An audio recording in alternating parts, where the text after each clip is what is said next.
Good evening, wonderful people, great Biafrans, wherever you are.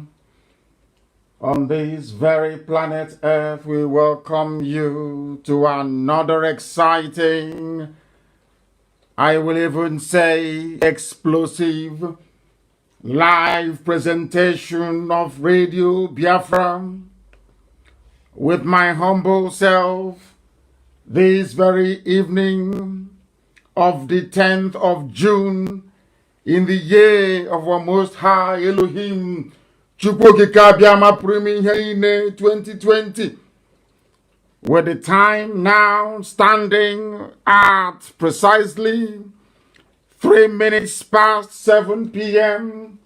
in the blessed land of Biafra, and by the same number of minutes past the top of the hour, regardless of where you are resident, where you are domiciled, where you are working, even those who are traveling, I say good morning, good afternoon, good evening, and good night to some of you. Radio Biafra is not like any other. We are listened to across the entire 24 time zones of this very earth that we inhabit. Therefore, regardless of where you are and what you're doing, if you have access to the internet, you should be able to receive and listen to this very live presentation. If you are on social media, it becomes even far more easier by going to my page at Mazi Nnamdi with over 400,000 followers. If you are in some parts of Biafra land and Lagos as well, you should be able to join us via our terrestrial radio, CHK 102.1, 95.1, 102.2, depending on where you are.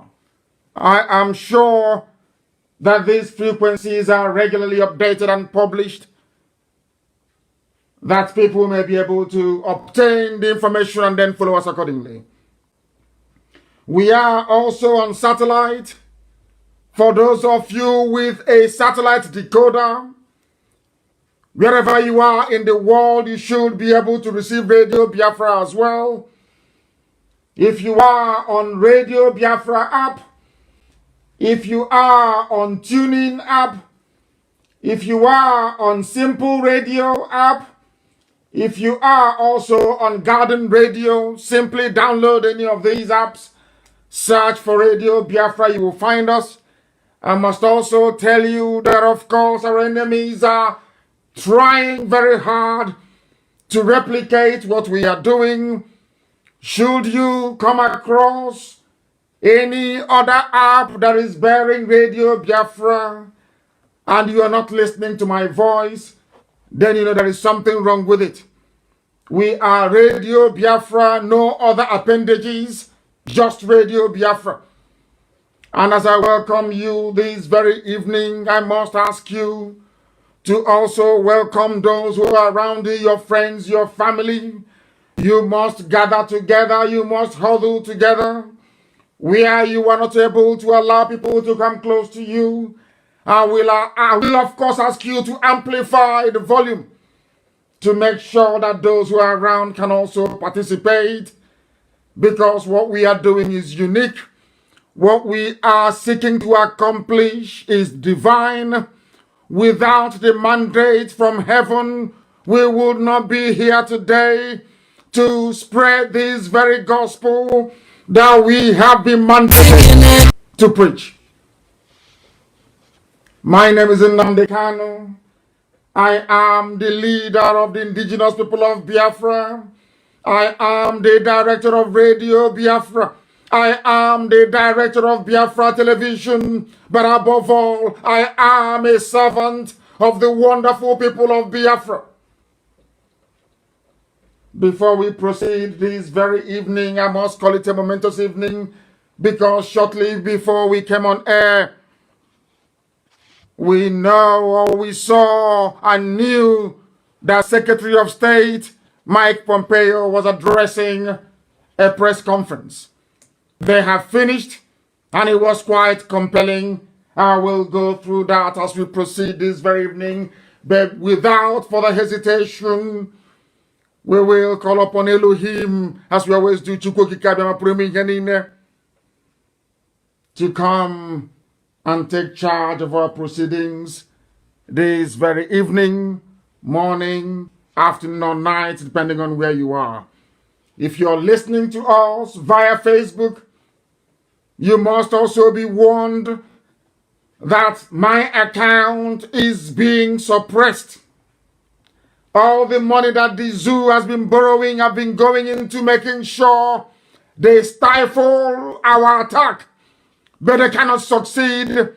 They have never succeeded in the past, and they will not succeed now. Therefore, I must reiterate that those of them who are doing all within their powers to suppress our inalienable right to freedom of expression and of speech, those who despise freedom, those who do not want Africa to see the light, you are wasting your time regardless of what you do. On my Facebook page, I will preach this very gospel. Millions are listening all over the world across a plethora of platforms. We are simulcasting also on YouTube. Therefore, all your efforts to try to censor, all your efforts to try to control our output is futile. You have failed and will continue to fail. It doesn't matter what you do. This very gospel we must preach. It doesn't matter. Before we go any further, we must pray this very evening. Regardless of where you are, I will ask you to please bow down your heads because we are the children of light. We represent hope. We must ask the Almighty Creator in heaven, God Almighty, the Lord of all the hosts, the host of all the hosts of heaven, the only entity that man and spirit bow before.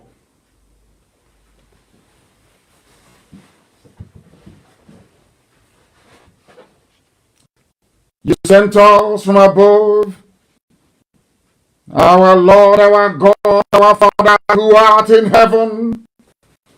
That is why we say this evening, hallowed be thy name.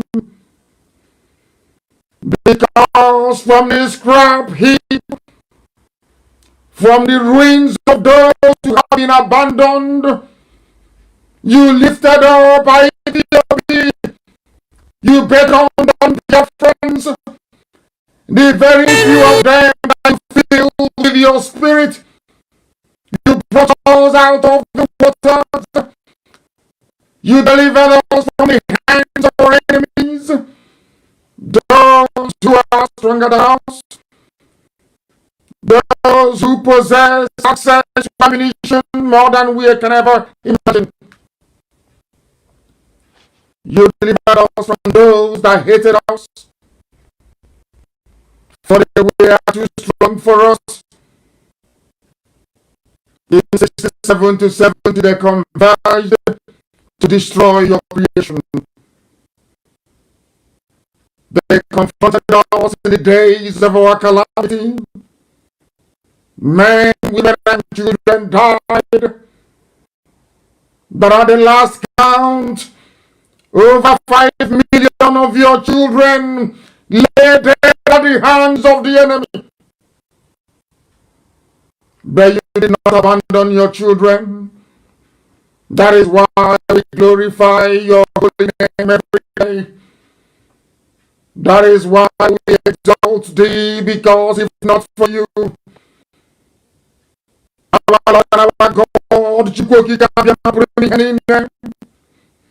today we would have been possibly converted to Islam. But you decreed that we are your children, that you will bring us out into a broad place.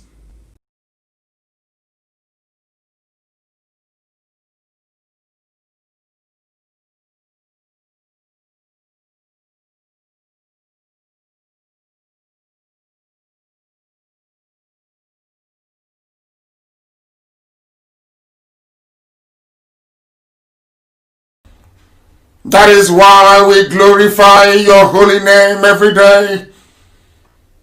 That is why we exalt thee, because if not for you, our Lord and our God, today we would have been forcibly converted to Islam.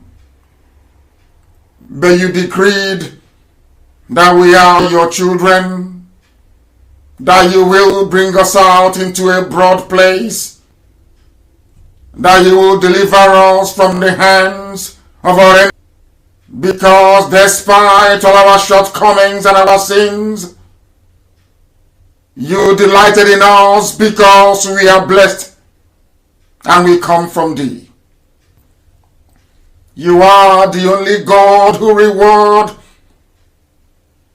according to the conscience of man, according to the cleanliness of our hands and of our hearts, according to the purity of our thoughts, for the time that you promised have come. For you said only if we can return to thee, you will deliver us from the hands of our adversaries. And we have come to thee, and from all that we can see around us, we have commenced under your guidance and your grace this irreversible journey to freedom. Therefore we praise your holy name. We say there is none like thee. There is none who can be compared to thee. We are not righteous. We do not pretend to be infallible. But you have kept us. You have rewarded us with your kindness and your grace. You have set a table before our enemies. We have no other God apart from thee. The ancients praised you. Our ancestors sacrificed unto thee. And this very generation and every other generation that will come will sing praises unto your holy name, because we are surrounded by enemies who are stronger than us, and you deliver us from their hands and give us victory over them. We have nothing, we possess nothing, we only brag with your name and no other. Therefore we pray, O Heavenly Father, adoration, every exaltation, every praise and every honor, that your name may be glorified, adored and worshipped, now and forevermore we pray. Ise, Mama Dere Chineke.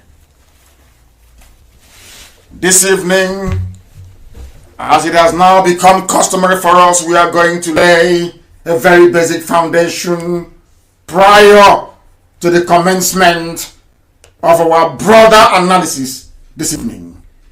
You must pay very close attention, as it has now become customary for us to do. Here we preach, here we tutor, here we lecture, and here we impart knowledge and wisdom you cannot get from anywhere else on the face of this very earth. We are very proud of this very gift from the Most High.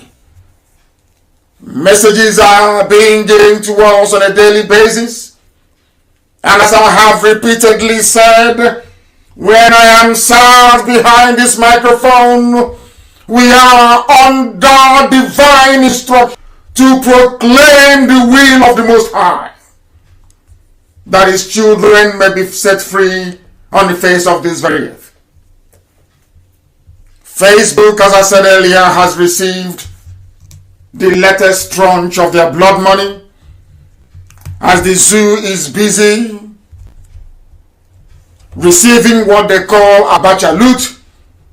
They are also busy siphoning it back to whence it came, and the loose change they have, they bribe the Yoruba people working for Facebook to try to suppress this very truth.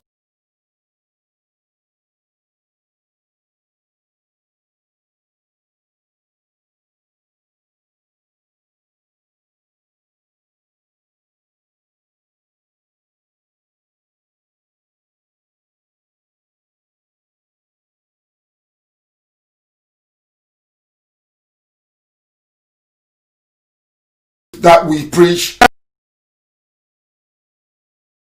They want to give you the impression that the world is not listening. They want to subdue our agitation. They want us to be subsumed in Janjaweedism. They want us to be crushed and trampled upon.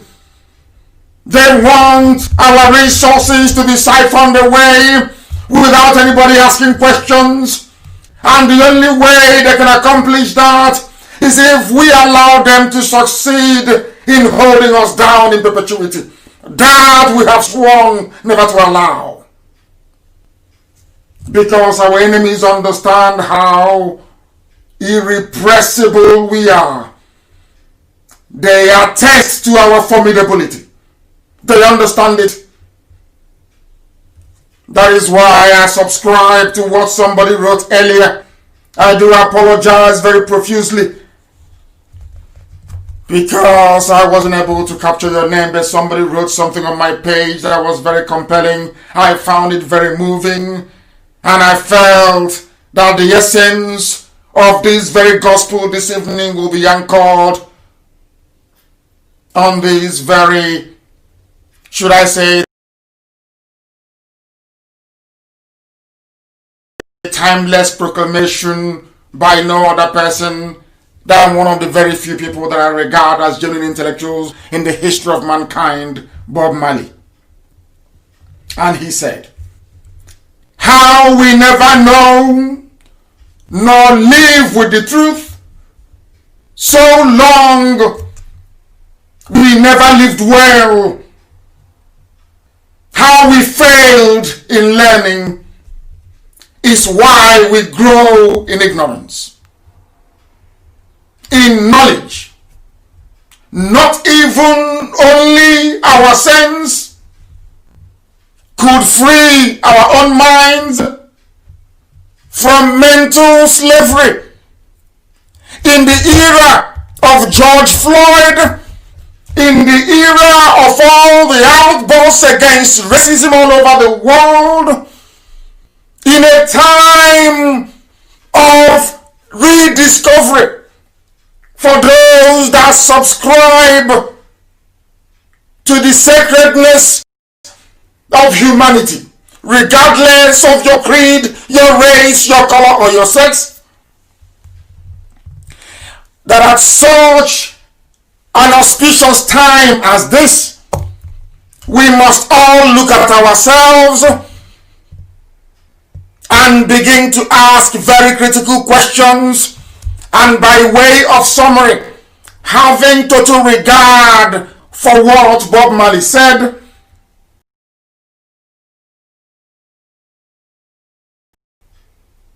I anchor the defeats, the problems, the tribulations, the pain, the anguish, and the suffering of your average black person, man or woman, resident in Europe, in Asia, in America, in South America, in Africa. I sum everything up as only one single deficiency: ignorance. And we are here to dispel, or should I say, to treat and cure our people of this very ignorance this evening, morning, afternoon, or night, depending on where you are listening to us from. Pay very close attention, please. Because in the Western world, when they make somebody a saint,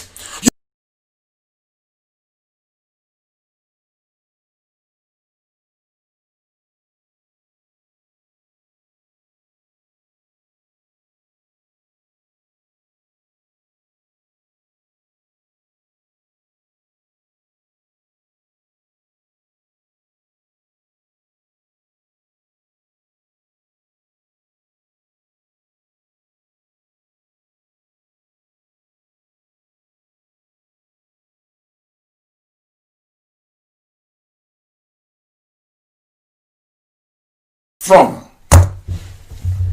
Pay very close attention, please. Because in the Western world, when they make somebody a saint, when they call you a saint in the Western world, be it in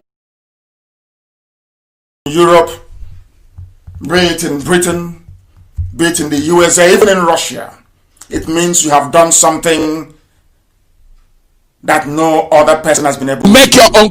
You have slain one of the 3 deadly dragons you have in life. White people call it a dragon, so that you will not understand what it means. You don't see those things, they are the things that keep you oppressed and locked down in poverty and penury. They are ignorance. The other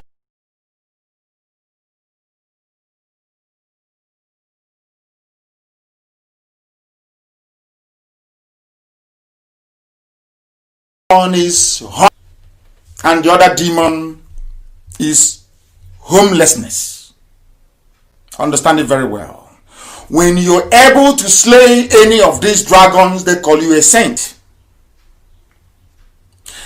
That is why the Western world will always maintain their preeminence in reasoning. They invest so much in education because it is in the interest of everybody that everybody else is not only educated but able to be. Only those who are reasonable and sensible can practice true democracy. That reasonability or ability to possess common sense degree, it comes from the way you discern and what's.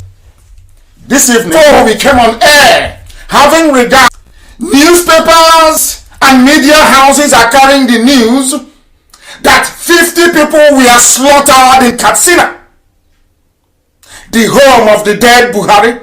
50 people killed. I thought that I would have said maybe 50 people killed in one day, but that wasn't enough. This is a country where only a few days ago, their so-called presidency without a president went out and told the whole world that Ipob was deceiving them or feeding them with wrong information. In that same country, in that same contraption, I must say it's a contraption, of course. Today, only today, in Katsina, 50 people dead. I want you to follow very, very attentively. In that same country, or in that same contraption, in far away in Borno, or I would say not too far from Borno, another 69 people were killed. 50 plus 69. These are those that we know. These are the ones we are aware of. There are plenty more we've not heard and not likely to hear because of lack of media coverage. Now, Tell me why a country of 200 million people, allegedly, will sit idly by. And every day, such news will keep coming through. 50 killed, churches burnt, mosques attacked. Everywhere people are dying on a daily basis. The same people who are being killed have not summoned the courage to say enough is enough. Only what the Hausa youths did yesterday in Katsina by burning the billboard of the late Buhari. Something that a few years ago would have been unheard of. Because people have failed to reason. People have failed to comprehend. People have lost the ability to critically appraise and analyze their situation. That is why we are in this mess. And I'm trying to point out something here so that you understand the relationship between what Bob Marley said. You will understand how that correlates to the people dying in the zoo every day. Because unless you get up and do something about it, next time it could be you or your children. And I want to let you understand also how this whole thing ties into the death of George Floyd in Texas, in America. That all these things are self-inflicted. That black people are poor today is because black people want to be poor. Or should I say we are lazy. That laziness is not about being physically fit or being able to move 500 bags of cement in one day. No. That laziness comes from the way we absorb information into our brain, how we analyze it, critically or not, and the output or the decisions that we take as a result of how we actually understood that very problem in our brains.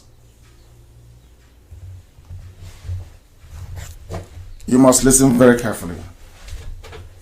I posted a video a short while ago on my page about the orgy of violence that Facebook actually blocked. If it is anything to do with pornography, they will allow it. But when it comes to educating and sanitizing our people to understand the dangers that we face at the hands of the Fulani Janjaweed, Facebook will rise up. And I keep saying it all the time, even at the risk of being labeled a bigot. Those who are doing these things are Yoruba people working for Facebook. And it is very, very sad that they are doing this. They have steadfastly refused to learn from history. They have refused to learn from history. What transpired in Ilorin will happen in Ibadan. They should mark my words as I speak. If they continue to support evil, using every instrument at their disposal, including their preeminence in the management of social media firms and mainstream in Nigeria, what they encountered, the way they lost it.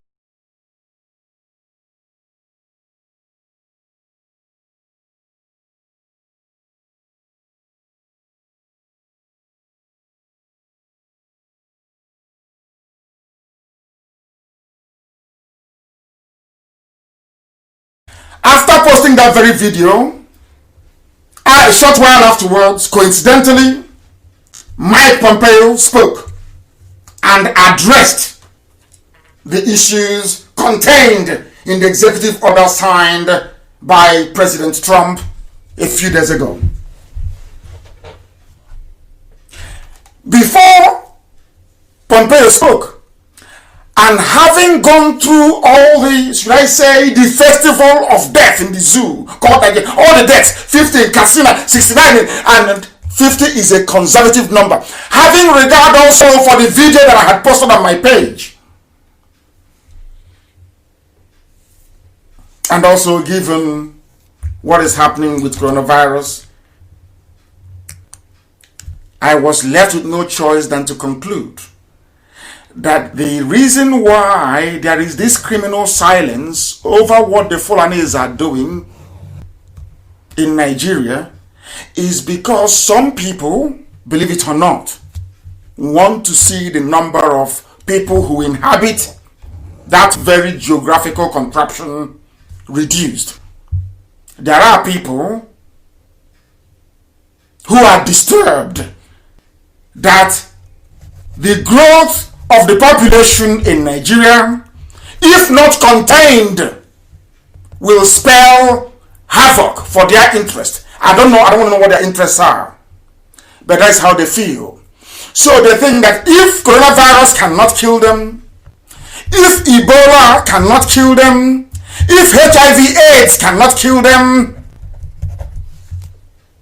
let us give them direct death, which is to instigate and give free rein to Fulani terrorist government, which is in Asarok, and Fulani bandits, 7 groups in total, to kill as many people as possible. The only reason why nothing has been done by the international community except Donald Trump is because some of these countries, if not all of them, want to see as many people as possible killed inside Nigeria. Why do I say so? Because Pompeo said this evening before I came on air, he said, in Nigeria, ISIS and Boko Haram continue to attack Muslims and Christians alike, and that is true. Christians are being targeted and killed, yes, but also Muslims are also being killed. That is true. I agree. He also alluded to, it is just very fortuitous. People will maybe think that I saw his speech before he made it. I tweeted earlier today also about the beheading of 10 Christians by ISIS. If you go to my Twitter page, you will see it. I tweeted it this morning. And this evening, the Secretary of State, Mike Pompeo, spoke about the same thing that I tweeted about early in the morning. It was a pure coincidence. I'm not saying I was privy to what he had to say. Not at all. I'm just merely saying what a glorious coincidence. That's what I'm trying to say. Ambassador Brownback also mentioned and said, in Nigeria, listen carefully, conflicts and carnage continue between predominantly Fulani headsmen and predominantly Christian farmers in the north central state, which means that all the campaign we have been making, along with many other groups, is now hitting home at last. And it is only under a president like Trump that something like this will be done, or this level of boldness. Let us not forget, as we are all going all over the place saying, I cannot breathe, fighting racism, let us not forget that the man who put us in this mess, that now white people are seeking to fix, is a black man. The person who made it possible for ISIS to behead 10 Christians in Nigeria, the person that made it possible for all the attacks against the Christians right across the Middle Belt and the South to continue, is a black man. Obama, aided by other black men on the ground, the dead Buhari, Abba Kyari, the Fulani Janjaweed, all of them. What I find very shocking, what I find very distressing is that Donald Trump is a white man, Pompeo is a white man, Ambassador Brownback is a white man. And let me tell you what Brownback said later. I'm deeply concerned about what's happening in Nigeria. United States of America is saying they are deeply concerned. So we are getting there. Deeply concerned. A white man that you're calling a racist. Trump that you're calling a racist. is the one fighting to defend you from the people that you claim you voted for, your fellow blacks, who brought Buhari into power. Obama, I'll prove it tonight. I said to you before that this evening I will shock the establishment of Nigeria. When I'm done this evening, if they don't release Olisametu in the next, is it I said 40, in the next 11, or begin the process of releasing him in the next 11 days. Oh my goodness. Maybe after tonight they will understand what I'm about to do to them after 12 days. Now listen. Brownback said, I'm deeply concerned about what's happening in Nigeria. Mind you, a white man, because of the escalation of the violence and carnage and the lack of response from the APC government. We really need the Nigerian government to step up and act much more effectively in their space. Do you know why I'm so happy? Because nobody can act. Do you know why nobody can act in Nigeria? Because you have no president. You have no vice president. You have no chief of army staff. Forget about all the deep fake videos. We knew that was what they're going to resort to. We knew that in advance. And I warned you. Follow me very carefully, please. You would think that in a country where there are issues and problems, that they will appoint people who are sensible and reasonable into positions of authority. But I'm about to shock you. Because in that very zoo, people say, I'm a bigot. I don't like the Fulani. I hate them. That is far from the truth. What I hate is the stupidity and the complicity of the Fulani feudal lords with the massacre, the mayhem, the nepotism, the backwardness, and the primitivity going on in the zoo.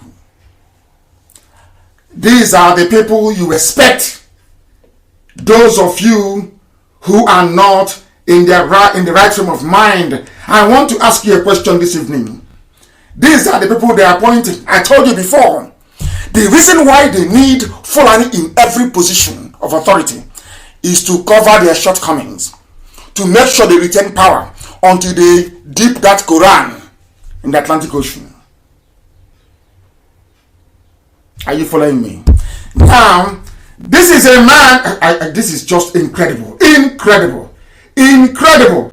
Because some of these things, when it's happening, you begin to seriously wonder what type of God actually created these people. You wonder what God made them. Do you know that there is a price to pay for mediocrity? And that is what everybody is paying. You people saw the truth and kept quiet over the years.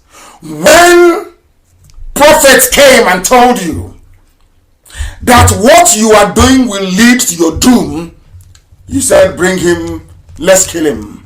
I came and I told you that they will eat you alive. They have not come to entrench good governance. You didn't listen.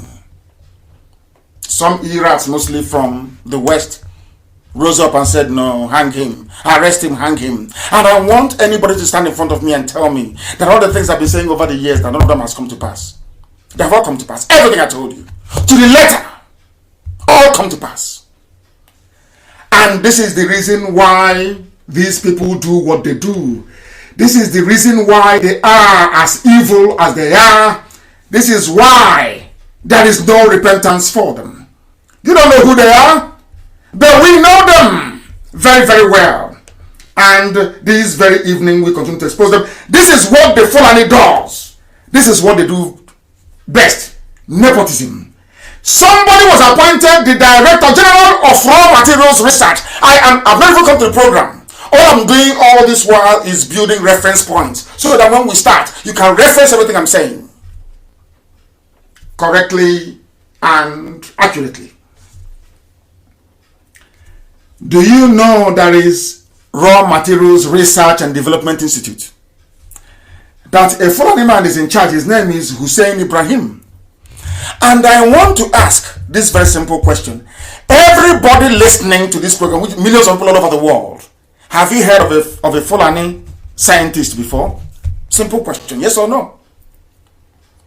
And I know the answer is no. Now, if there is no Fulani scientist of note, can you tell me why a Hussein Ibrahim was appointed the Director General of Raw Materials Research and Development? And when he was given that position, what did he do with it? You'll be shocked this very evening. I want people to understand the meaning of mediocrity. I want people to understand the damage that the Fulani Janjaweed administration, the skeleton, the one that Aisha is leading, how empty they are, how vacuous they are, how inconsequential they are, how primitive they are, how ruinous they are, and how their stupidity and political impotence is affecting everybody, up to the extent of giving rise to 7 terror groups. Follow this very carefully. Now, I want to play this for you, so that the world may know what is happening in the zoo called Nigeria. Listen carefully. Listen very, very carefully. Let's play. This is as a result of raw material research and development. They're asking a question on raw materials. They're asking the man appointed to head raw materials research in Nigeria. Please listen. You've concluded, can you give us the ones you have concluded, that manufacturing companies are now using, and this is as a result of raw material research? Tell us what your department has done. Tell us what they have been able to achieve. You are appointed to head raw materials research. You are Fulani. Tell us what you have been able to achieve over the years that you've been there. Over the years that you have been there, tell us what you have achieved. That's what they're asking him. I want you to follow very, very carefully, please. Tell us what you have achieved. You are a Fulani man, and you are about to be shot. Tell us. You are about to be shot. That manufacturing companies are now using, and tell us what you have researched and others are using. Research and Development Council. Yes, but 30 years of a research at a young institution. But to be candid with you, we are making progress. You are making progress. For now, after 30 years, we have developed a technology to optimize kilishi production. Did you hear what he said? For 30 years, over 30 years, Janjaweed has been there in charge of research. These are people that cannot boast of any poet, no writer, no scientist, no engineer of any reputable standing. None whatsoever. But when it comes to appointments, they get everything. So they're asking him, after 30 years of raw materials research, under your watch now that you're now the head of, what have you managed to produce? Do you know what he said? Some of you may not have heard him very well. He said that they have optimized the production of kilishi. You know what is kilishi? Kilishi is suya, meat, barbecued meat. So, for 30 years, what they were researching is how to slice suya, so it will be very thin and dried in the sun, and put a bit of chili on it. Sun-dried beef in 30 years. That is a country that people tell me they're proud of. This is the one Nigeria some fools come online to write rubbish, praising, saying they're patriotic for 30 whole years. And you're wondering why George Floyd was killed. Why wouldn't George Floyd be killed by white racists? Why wouldn't he be killed? And many more before him. And many more will be killed after him. Why not? When in Africa, the giant of Africa, the so-called giant of Africa, for 30 years, 30 years, the only thing they have managed to accomplish with their flagship research institute is how to slice meat, suya. So it will be very thin. You put it in pepper, you put it on the roof, so that flies and everything will converge and the sun will dry it. Kilishi. From a Fulani man, I am ashamed to be a black person after listening. I am horrified. After 30 years, Research Institute, the woman asked him, in 30 years, can you tell us what the benefit of the research you've been doing? Which company or companies have benefited from it? What materials, what products have you managed to produce or to say commercialize? He said that they have commercialized suya production. Kilishi. Kilishi. Giant of Africa. We are moving forward. The largest economy in Africa. The most populous black nation. No secession. No division. We are going to die here. All of us. These are the sort of people they produce. And an idiot will wake up and tell me.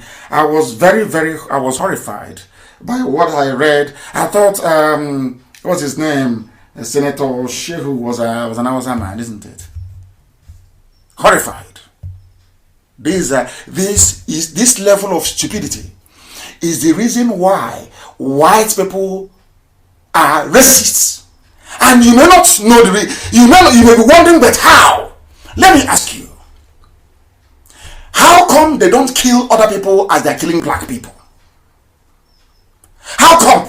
Because every other part of the world is doing very well. You cannot be a racist towards a South Korean. If you disturb them, they will go home. Even if they're from North Korea, if you give them too much hassle, they will go to South Korea and they'll find a job. How can you be racist towards a Chinese? They are the second largest economy in the world and the second strongest military in the world. Respect. How can you be racist towards a Japanese? In London, in Nomura Bank in those days, Japanese people get paid more than white people. That is class. Do you understand it? Do you understand it? You have not done anything that people should be, should I say, that people will look at and they will marvel and say, oh, let's respect them. I have been preaching this for many years. Respect is earned. The fact you're a black person walking all over the world doesn't confer upon you any special status or makes you to be deserving or worthy of respect. It is what you are able to do. After the Second World War, America was the only nuclear power. Russia knew that for America to respect Russia, they needed their own nuclear weapons too. And that's exactly what Russia did. They went, they copied the technology from the USA. One day they announced it. They didn't stop there. They placed a man, Yuri Gagarin, in orbit, into outer space. America now knew that these people are worthy of all respect. That is how respect works. You earn respect. The fact that a black man white can't start respecting you. Why wouldn't they kill you in America or elsewhere or in China? Tell me one African country that you're proud of. I say, name one single one. All of you are protesting George Floyd against racism. And in your own country that same day, a place you claim is your country, as you're protesting, saying you're angry about a white man killing a black man, black people killed over 100 people, and none of you protested. That is the height of hypocrisy. To slice suya was what Nigeria achieved with their flagship research institute in 30 years. And you're telling me you're a Nigerian? Hey! Lord have mercy. Let's continue. Kilishi. Okay, if you want to, you have it. You have been in operation for over 30 years. Over 30 years? 33 years. 33 years. Up to date, you have not been able to, What I'm saying, I'm just trying to give a background. Background. The background to say that this is time to get to market. And I'm saying that we have reached milestone to get to the market. Oh, he is saying, he is saying that for 33 years, the foreigners they've been appointing to head the Raw Materials Research Institute, they have been preparing Kilishi. It was under his tenure now that they managed to move the Kilishi to the markets to go and sell. Hey, Chineke mia.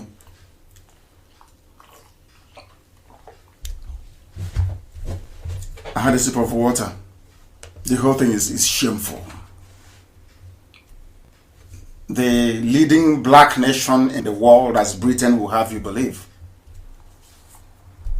in 33 years, all they produce is suya. Suya that has been in existence for heaven knows when. Because the name of the place is Research Institute. So the Janjaweed felt by going to, you can research anything including suya. So they went and bought suya, brought it in and said, let's slice it very thinly to see the way it will look like. Let's put a bit of pepper and a bit of granite and let's put it outside and see if the suya will change. Because that is research. That means they can research anything, including suya, for 33 years. And the man is saying, don't blame me. It was under me that I now moved the suya to the market. These are your leaders. And these are the fools asking you to vote for them in 2023. Now, one Nigeria. And you are wondering why they're killing you in America. And you're wondering why they have 7 terror groups with this level of stupidity. Imagine the school that this buffoon went through.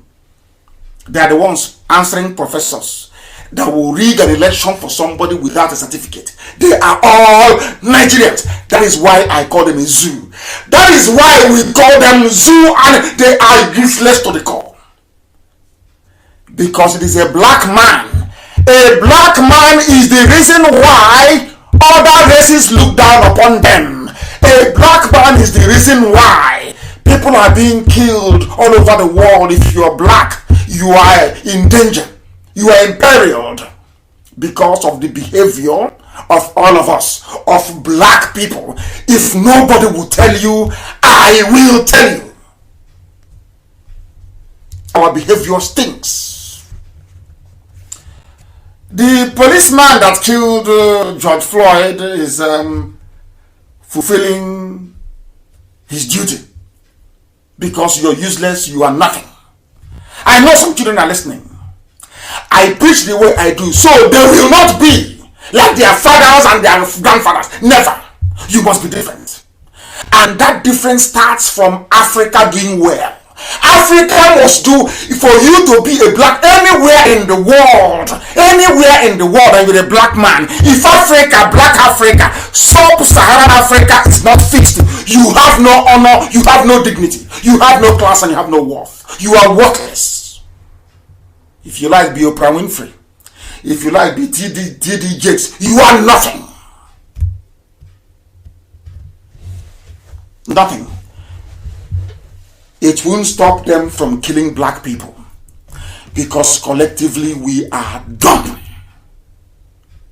Dumb, useless. I'm telling you the truth. Some of you never knew before. George Floyd died when? In 2020. They killed him in America.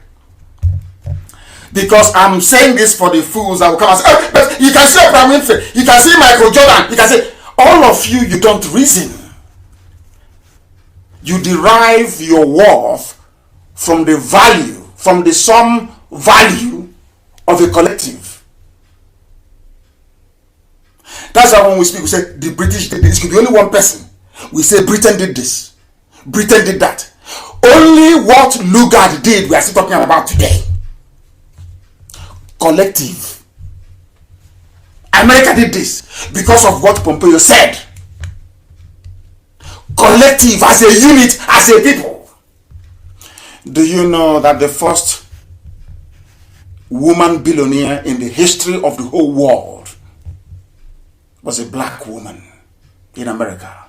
Do you know who her neighbors were? Rockefeller, a black woman.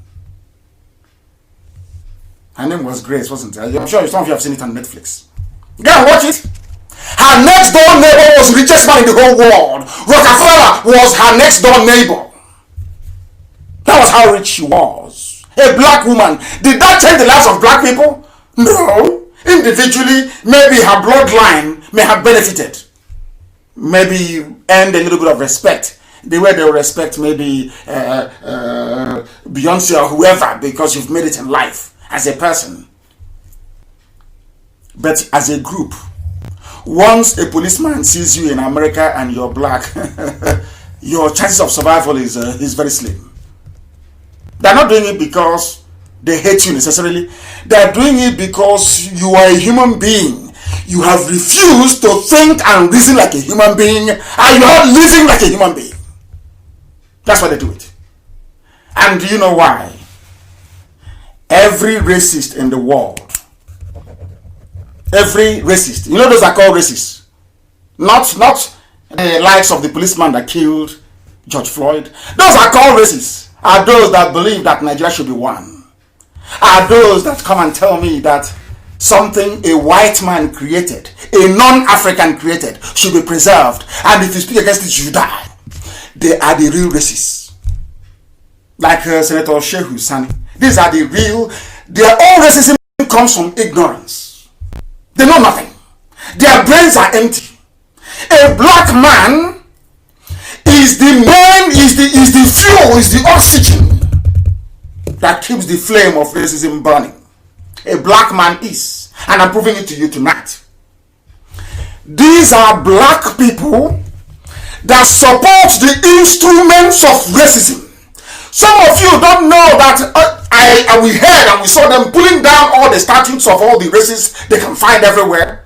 Yeah, I was even told that the statue of Rhodes is also under scrutiny. You know who is Rhodes? I'll tell you later.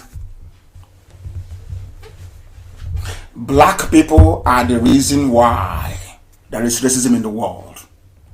Especially black Africans and their failed governments all over the place.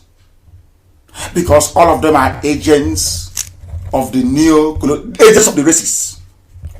Before you become a president in Africa, you must be an agent of one of the 5 super spy networks in the world.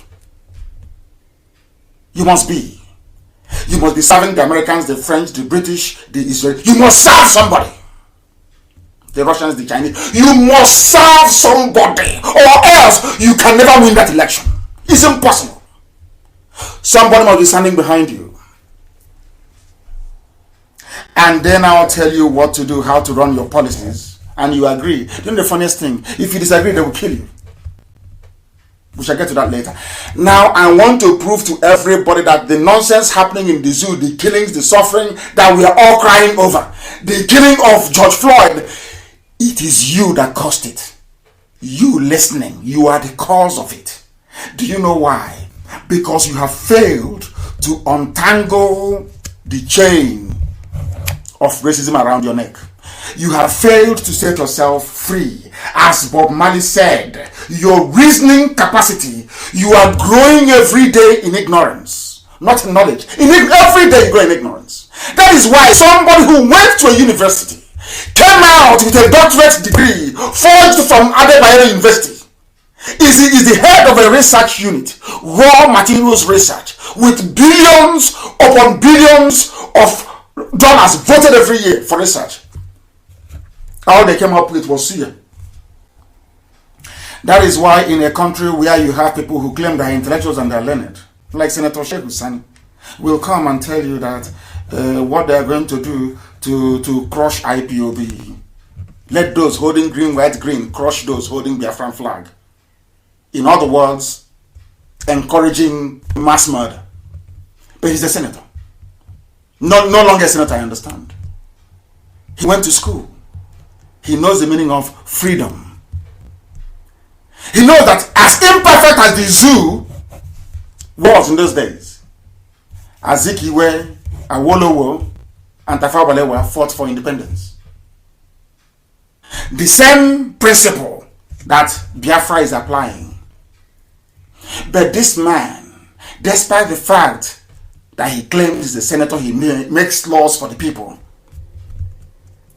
that very simple fact was lost on him. A very simple fact was lost on him. So had Britain that time said we are annexing this Niger area to be part of Britain, a colony, as they do in the Caribbean, what would he have done? These are the racists. Anybody supporting one Nigeria is a racist, because everything you have in place has been put there by a racist. The reason why you were created and named after a river is because Lugard and Flora Shaw had no regard for you. And instead of you to wake up one morning and say enough is enough, as they are now doing in the West, you see the way white people reason. They are going around pulling down all the statues of racists. Can you do that in Africa? You cannot do it. Do you see the difference between white and black? Do you see why you are poor and they are rich? Do you see why they have light and you don't? Do you see why they have drinking water and you don't? Because the way you reason is defective, it is flawed.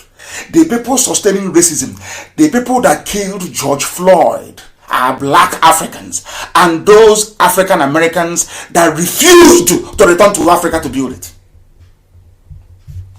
I will ask you again, have you seen anybody being racist towards a Brazilian, or being racist towards any affluent country in the world? No. They beg them to come for holidays. If you see where they're begging Chinese people to give them visa for free, go anywhere you like,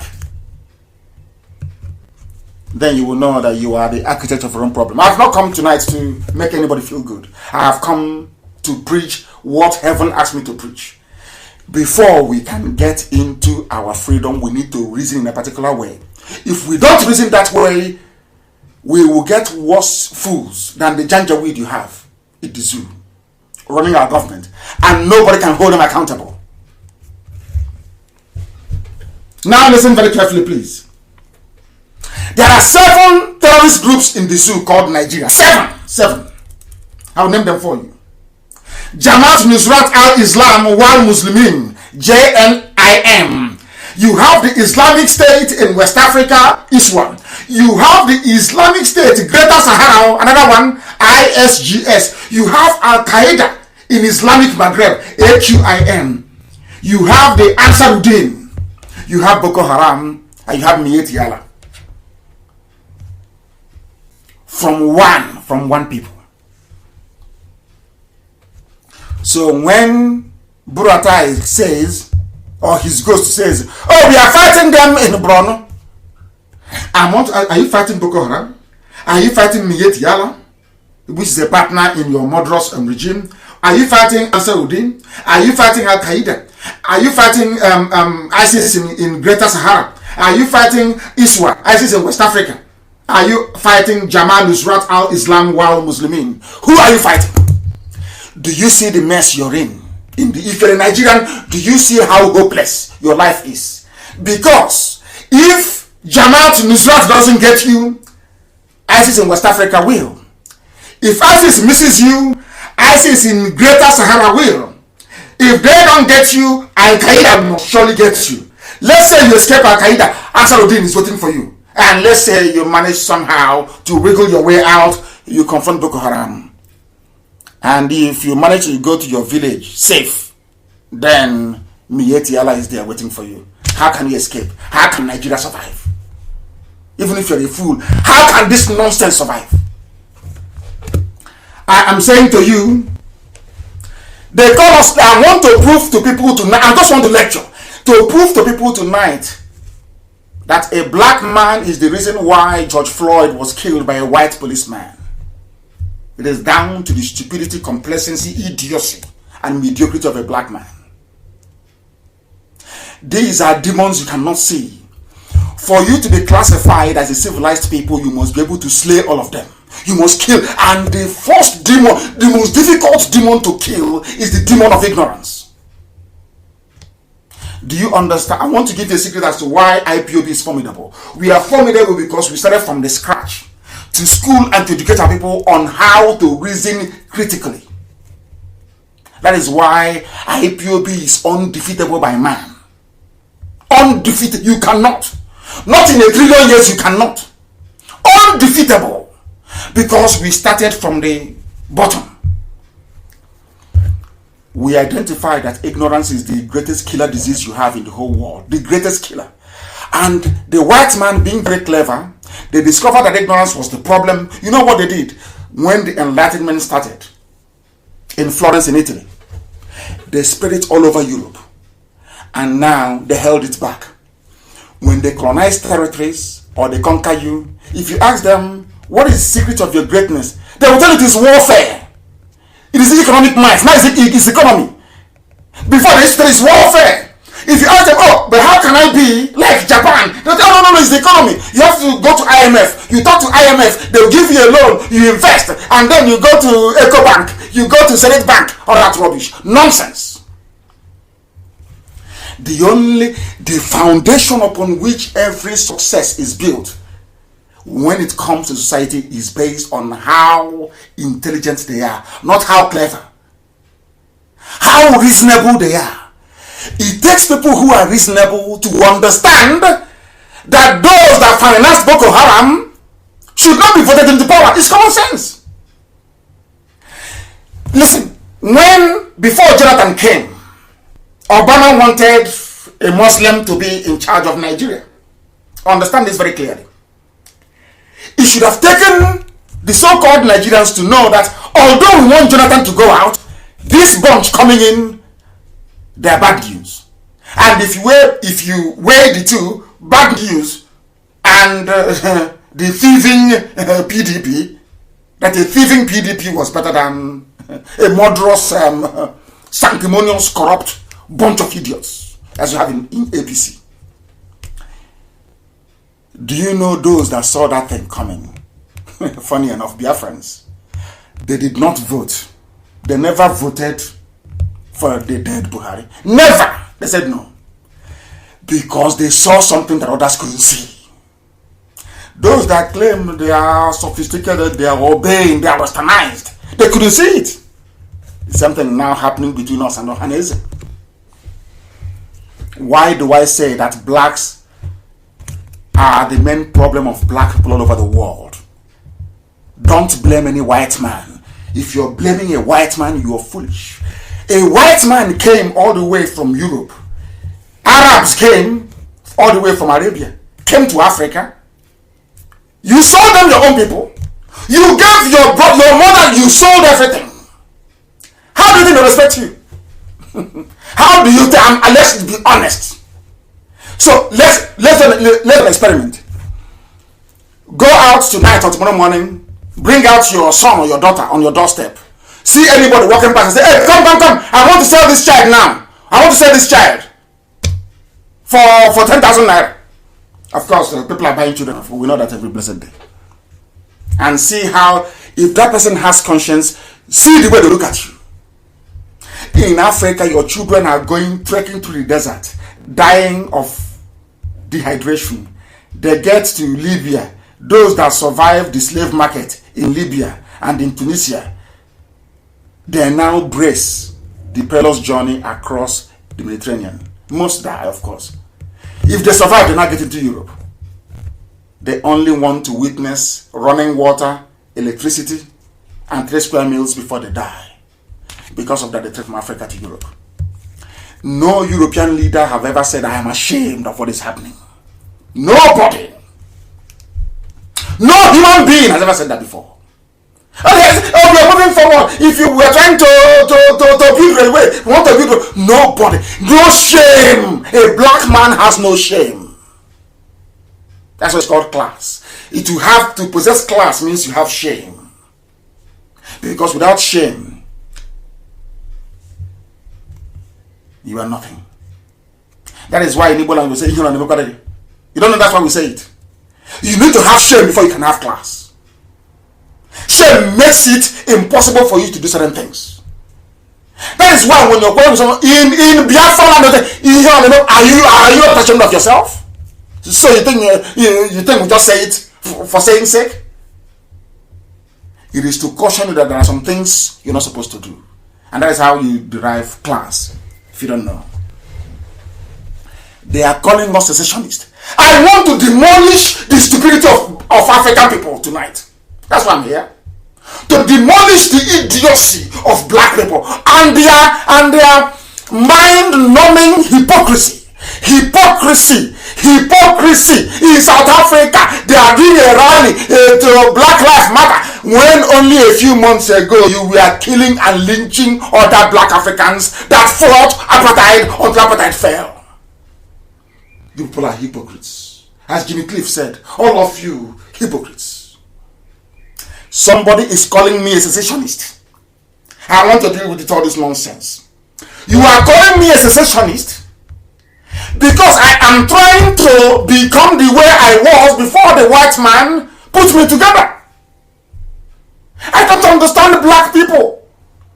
None of the states in Africa is viable. They are all racist constructs built with racism in mind. They know if we put people with different value system together that you can never grow. They know this thing very well. It's black people. It's a very simple thing to do. That was why Britain left the EU.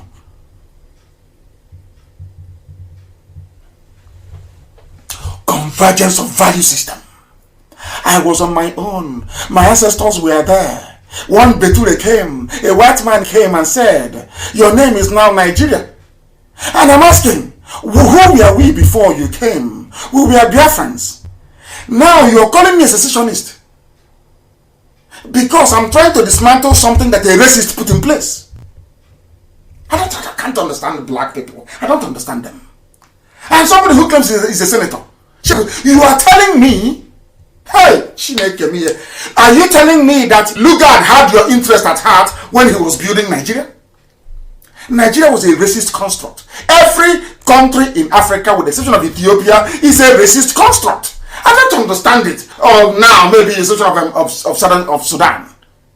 I don't understand you people.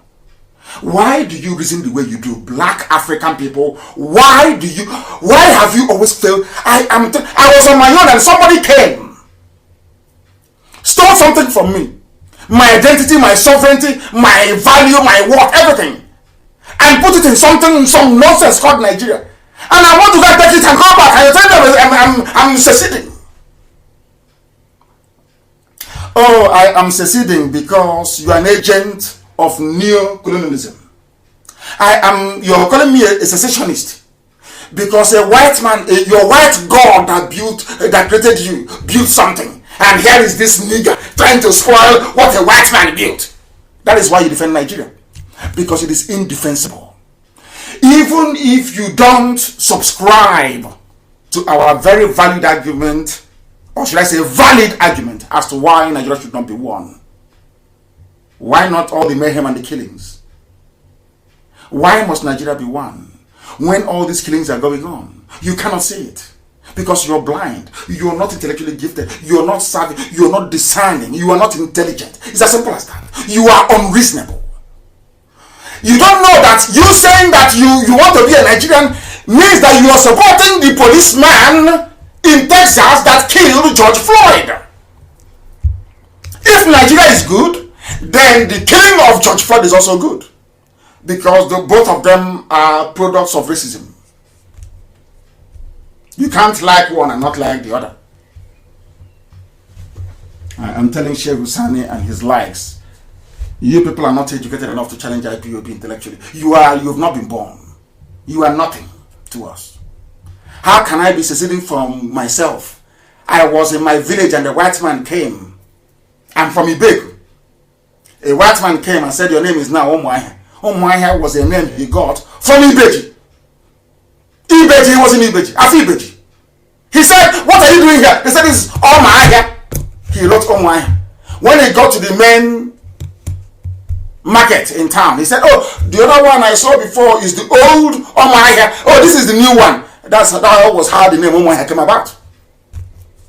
Omoaha doesn't exist. What you have is Ibek, you have Obakla, you have Ohonho, you have Olokoro, you have Iguano. These are clans, in their own right, clans existing. somebody came and said, your name is now Omoaya, and you answer that Omoaya that he gave you, and you travel to the person's village, maybe in Scotland or wherever, in Bristol or what, and you want to claim you are equal to the man who gave you a name. Who are you? Do you see how you are? You people are the purveyors of your own. You provide the world the ammunition, or should I say the rod with which to beat you, because you are not intelligent. That's what I want to prove tonight. That's all. You people are not intelligent. Blacks are not intelligent. I was in my village. A white man came, said, you. From today, your name is Nigeria. And the white man has gone. Then if what the white man created was good enough, why did we not ask the British to stay? Why is it that what they built will stay, but not them? I don't understand it. I cannot begin to follow the logic. I cannot begin to comprehend it. I'm asking you, if you believe in one Nigeria as built by a white man, why should you, which you have, if Nigeria wasn't a racist construct, why would you ask the white people to leave? And they gave independence in 1960. If it's a good thing, why didn't they stay? Why did you ask them to go? You asked them to go because Nigeria is illegal. But you wanted to keep all the trappings. It's just like somebody, you said, somebody ran into your home with stolen goods. A criminal. They were suing him. He ran into your home, left the goods in your house, and you say, okay, come, I will give you up as the criminal, but I will keep all the things you stole. Typical black people from Africa. You think I've come to pity you? Of course not. It's a sad thing that George Floyd died.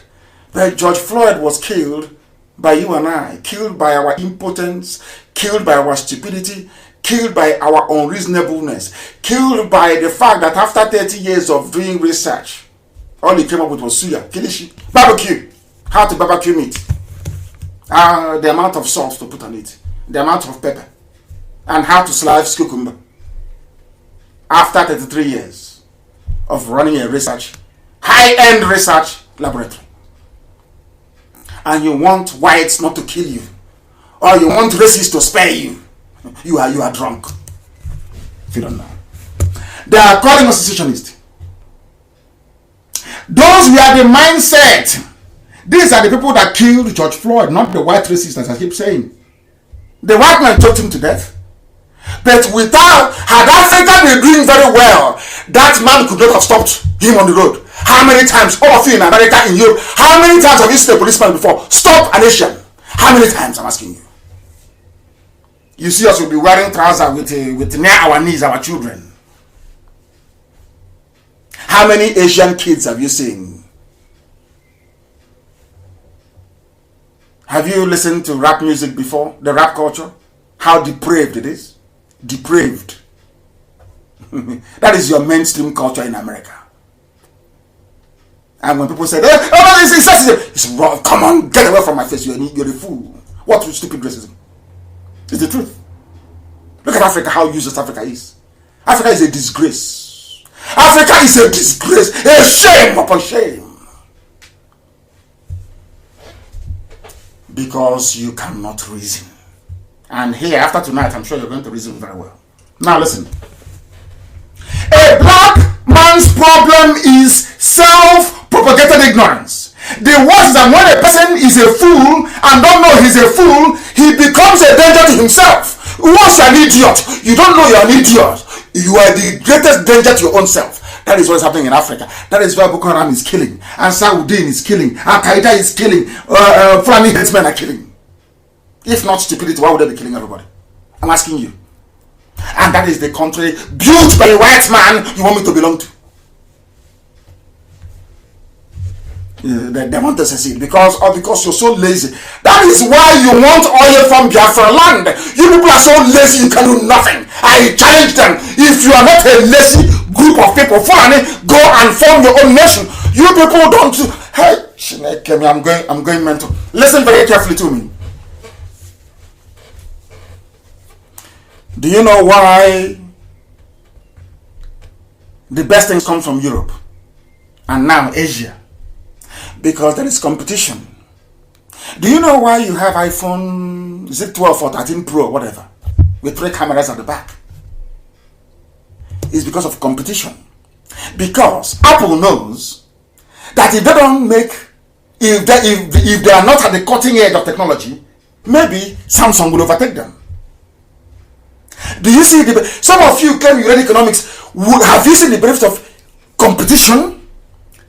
You must allow people to compete. They must compete. If the Premier League, as it is today, has no relegation and no promotion, the quality of football will be very, very poor. People will lose interest. Competition. In Nigeria, over many years, they have failed to allow competition to come in because they know that Biafrans are blessed. They know Biafrans are very smart. Introduce competition. Take all the oil and gas. Allow us to be free. You will come to beg us to come in. They know this. It's called dumbing down.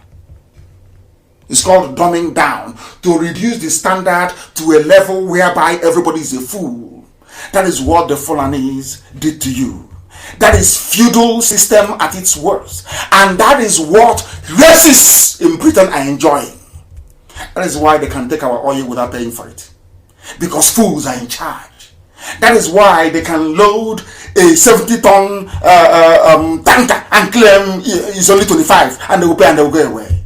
That is why anybody who says, I support one Nigeria should not fail, that person is corrupt. I don't care if you are the president or prime minister of the most advanced country in the world. Once you support Nigeria as it is, you are a racist.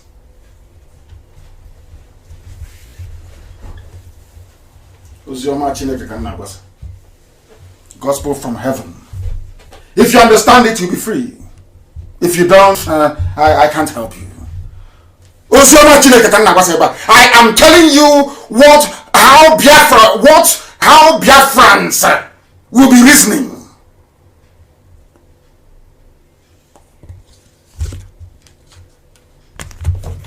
This is how we're going to reason in Biafra land. Everybody will reason this way. We will teach common sense and reasoning from nursery.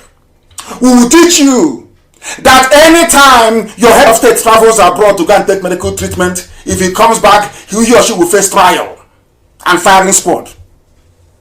Because that place the hospital you're traveling to abroad, somebody built it. And those that built it, they don't have 2 heads. That's why they hate Biafra. That was why after I had a declaration by Ojukwu, they said, no, we can't allow them to come up. Who stopped Biafra from emerging? They are racists. Because they know that once Biafra survives, Africa will survive. Do you know the funniest thing? Those they used to fight against the emergence of black people are fellow blacks in Gowan and the rest of them and Awolowo. Had Biafra stood in 1967, George Floyd will not be killed by a white man in Texas. Because Biafra will be a reference point and a beacon. And the same effect that Japan had on Southeast Asia, Biafra, because once you have Biafra and they see we are working hard, Janjaweed, the Fulani, will be forced to abandon their cattle and to go to school and to work hard. It's simple common sense. It's called competition. They took everything away. Took all the competition away. They think we are fools. Right? Do you now see how anybody who is against a secessionist is a racist? If you're against me, you are a racist. Because I had an identity before the white man came. That identity is what they are afraid of. They don't want me to return to it. Because in a place called Nigeria, they have defined everything. They can control me, both in the physical and in the spirit. They own you. But if I go back to the land of my ancestors, I will be guided by the rules and the laws of the land. That's how it is. I want to prove beyond every reasonable doubt that Fulani killing of Judeo-Christians, and to an extent also, because we must be truthful. Not only Christians are being killed, Muslims are being killed as well. That is the truth. But a disproportionate number of Christians are being killed because of their religion. The reason why they kill Christians and Biafrans is because they are doing the work of racists in Europe and in America, especially those in the Democratic Party. You know me, I call a spade a spade. I don't believe in all that stupid, nonsensical, political correct. I'll go back to US. If the Democratic Party don't want to see me because of what I'm saying, then so be it. That means that they're hypocrites. I look at you and I tell you the truth. You may not like it, but I will tell you the truth. Are you stronger than God? Elohim, he is the one directing what we're doing. If you don't know, ask those that said over that dead body will Biafra come. Even in Abba, they are today in the grave. Elohim is in charge. I don't care what man does. I don't give a damn. I don't care what man does. I want to prove it to everybody, to demonstrate how they Fulani, how they are planned. They have planned strategically. Their dream is to overwhelm everybody, conquer Nigeria, make it the natural home of Fulani, not the Futajawan hills, the hill of the vultures, but to make Nigeria, that's damnable contraption, the home of Fulanis all over the world. I said the borders in the north are open, the ones in the south are closed. Nobody said anything, and I have said it repeatedly.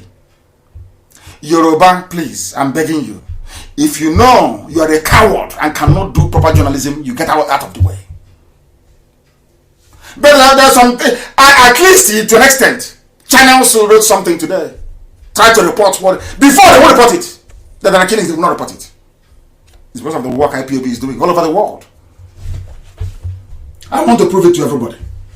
I will demonstrate how the Fulanis and other agents of neo-colonialism have all benefited from the current state of arrangement in Africa. I call them the independent European colonies of Africa, not even OAU or AU. All the African countries, I see them as independent European colonies. They're not viable. But once an African man gets seen, he will see all the siren, the flashy cars, the fact that he or she be controlling billions, and the knot in his brain will go off. Ask him to come, he will never reason. They don't understand the meaning of sacrifice. They don't know it. First of all, having established the foundation, George Floyd, his death is like that of coronavirus, in that both of them were man-made. But the resultant effect is so seismic that it's being felt all over the world. Understand and reason through what I'm saying. What is to note here is that white people joined the black people to protest. White people went to topple, you know who's King Leopold in Belgium. They brought down his statue. White people in Belgium. Remember what I told about whites before? That no matter how bad the world is, white people have conscience. Blacks don't. I am telling you the fact, and that is why blacks are suffering. A white person has conscience. Black people, we don't have any conscience. We are wicked. And that's why we are the lowest of the low. Can you believe a white man killed a black person, and the white people in far away Bristol in England, in far away Belgium, brought down the statues of their own people they felt were racist? But in Africa, South Africans were killing their own fellow blacks not too long ago. Nobody did anything. No sanctions against South Africa, nothing. Do you see how the difference between you and white people? Do you see why God loves them? Anything they touch turns into gold. God gave them the grace of Midas touch. Anything they conceive in their mind, they build, they make. Others copy from them. Everybody copies from Europe. You must copy from them. By that I mean USA, because USA came from Europe. You must copy from them. You must copy from them. Be you Chinese, Japan, whoever you are. You may improve on their product, but the original idea belongs to Western Europe. Because they are blessed. They have conscience. Do you have conscience as a black person? If you have conscience, why would you want to secure a vestige of racism. Every state in Africa is a racist creation. Why do you want to keep it? As a black man, I'm asking Senator Sheikh Hussaini, why do you want to keep Nigeria as one? Based on what? Because it was built by a white man? Based on what? I'm asking you. Are you related to me? In what way? Do we worship the same God? Do we eat the same type of food? Do we dress the same way? Do we even reason alike?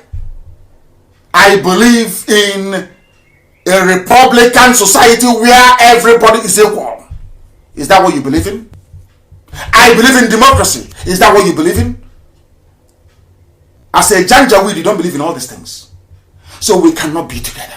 We just cannot be together. It's not possible. A white man made it so. So we can all be poor at the same time.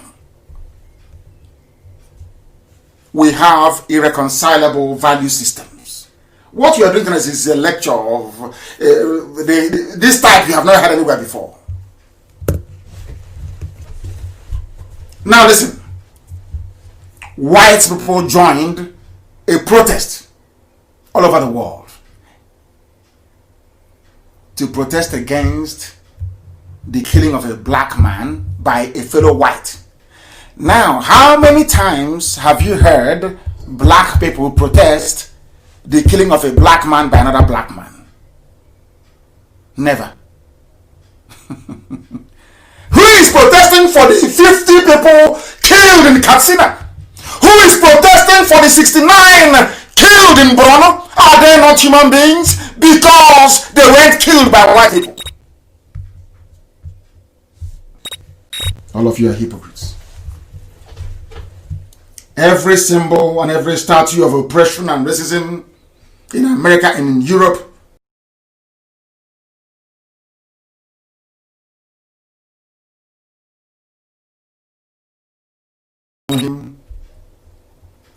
he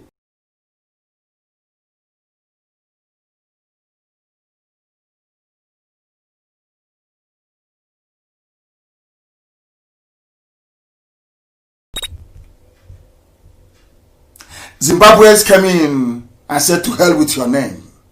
They answered Zimbabwe, which is an ancient name. Do you see how people reason? He gave it. What do you think would have happened if that place remained Rhodesia? It's if you go and say, hey, treat me as an equal, I tell you you're a fool. You're answering the name of a white man that enslaved you, colonized you, pillaged your land. Are you not a fool? The same thing is applicable to Nigeria. I'm telling those who don't know that those who are seeking is not, we are going back to how we were before. I don't care what anybody says. Nigeria is not viable and was never a country I can never be. It is a racist construct. The reason why some diplomats will say, oh, we want Nigeria to be, because they see you as a fool. If you doubt me, then go to their own country and say you want to create a country. You see what they will do to you. Because you're a slave. You're a black man from Africa. Your own stupidity is out of this world. That is like, leave Nigeria one. We don't want Nigeria to break. Why not? Every empire crumble. Why not? Russia, Soviet Union broke up. Yugoslavia, what happened? Did the world come to an end? As Bob Marley said, none of big states can stop the time. If you detonate every atomic bomb in the whole world, the time that God made will continue. So the world will not come to an end. Those lobbying and saying Nigeria must be kept as one are those collecting gas and oil for free. There are those coming and bribing your ministers and making your lives miserable. They are the ones lobbying and paying huge money to ask the world to keep Nigeria as one. Now do you understand? Now do you understand it? Anybody fighting you, don't go calling you names. You are this, you're a Biafra, you're a scammer. That person, unbeknown to him or her, is an agent of racism. They want to keep you locked down in an artificial construct made by a white man for the habitation and enslavement of black people. Simple logic. Simple logic. Now listen to me. Do you know President Bill Clinton? Do you know President Bill Clinton, the husband of Hillary? Do you know him? Clinton went to Oxford as a Rhodes Scholar. That Rhodes I told you. Cecil Rhodes. And who was Cecil Rhodes? The master of racism, the master of pillaging of Africa, the master of slavery from Africa. But your darling Clinton went to Oxford with money paid from the pain, the blood, and the sweat of black people in Africa. You didn't know that, did you? That's why we're exceptional. After studying in the library, the man came and switched off the light and said we should leave. You see, Clinton went to school, or part of his education, with money made from slavery. That is your darling in the Democratic Party. Oh dear me. Ignorance is a disease. The name of the man is Sir Cecil Rhodes. Rhodes is R-H-O-D-E-S. Cecil, C-E-C-I-L. Rhodes, R-H-O-D-E-S. Of Rhodesia, present day Zimbabwe. He was the Lord and Master. The same way that King Leopold owned the whole of Congo was how Rhodes owned the whole of Zimbabwe and of South Africa. Slavery, slave trade, killed Africans, saved the money, invested it, and President Bill Clinton was a beneficiary of that because he was a Rhodes Scholar, not Oxford. Now you understand how intelligent we are, don't you? They say he's arrogant. Why won't I be arrogant, for goodness sake? I'm learned, but so why won't I be? We have class. Why won't I be? I have shame. So why won't I be arrogant? I'm not a black baboon who cannot reason. My point is that the real reason why George Floyd was killed is because we Africans, black Africans, we are a failure. A failure. Do you want me to explain to you? Do you know if Biafra comes, the light my village will use, I will generate it from my local stream called the Yokata. I'll just build a very simple dam. The water will tumble down and be rotating a turbine, and the whole of my village will have electricity. Are you aware of that? Are you aware that you have everything all around you to make your life comfortable, but stupidity will not let you do so because you're a black man or black woman, because of the way you reason? Not that there's nothing wrong with our pigmentation. Black people are great. They were once great. How many of you actually know that the 24th, the king, or should I say, the pharaoh of the 24th and 25th dynasty were black people from Nubia? I don't want to dive into too much history. The pharaoh of Egypt of the 24th pharaonic dynasty and 25th, they came from Sudan. And you must also know that Sudan is not an Arabic land. You must know that. That was why Southern Sudanese refused to change their name. They said they would rather answer South Sudan because Sudan is a black country. Those Arabs you see there, they migrated from Arabia to come in there to settle.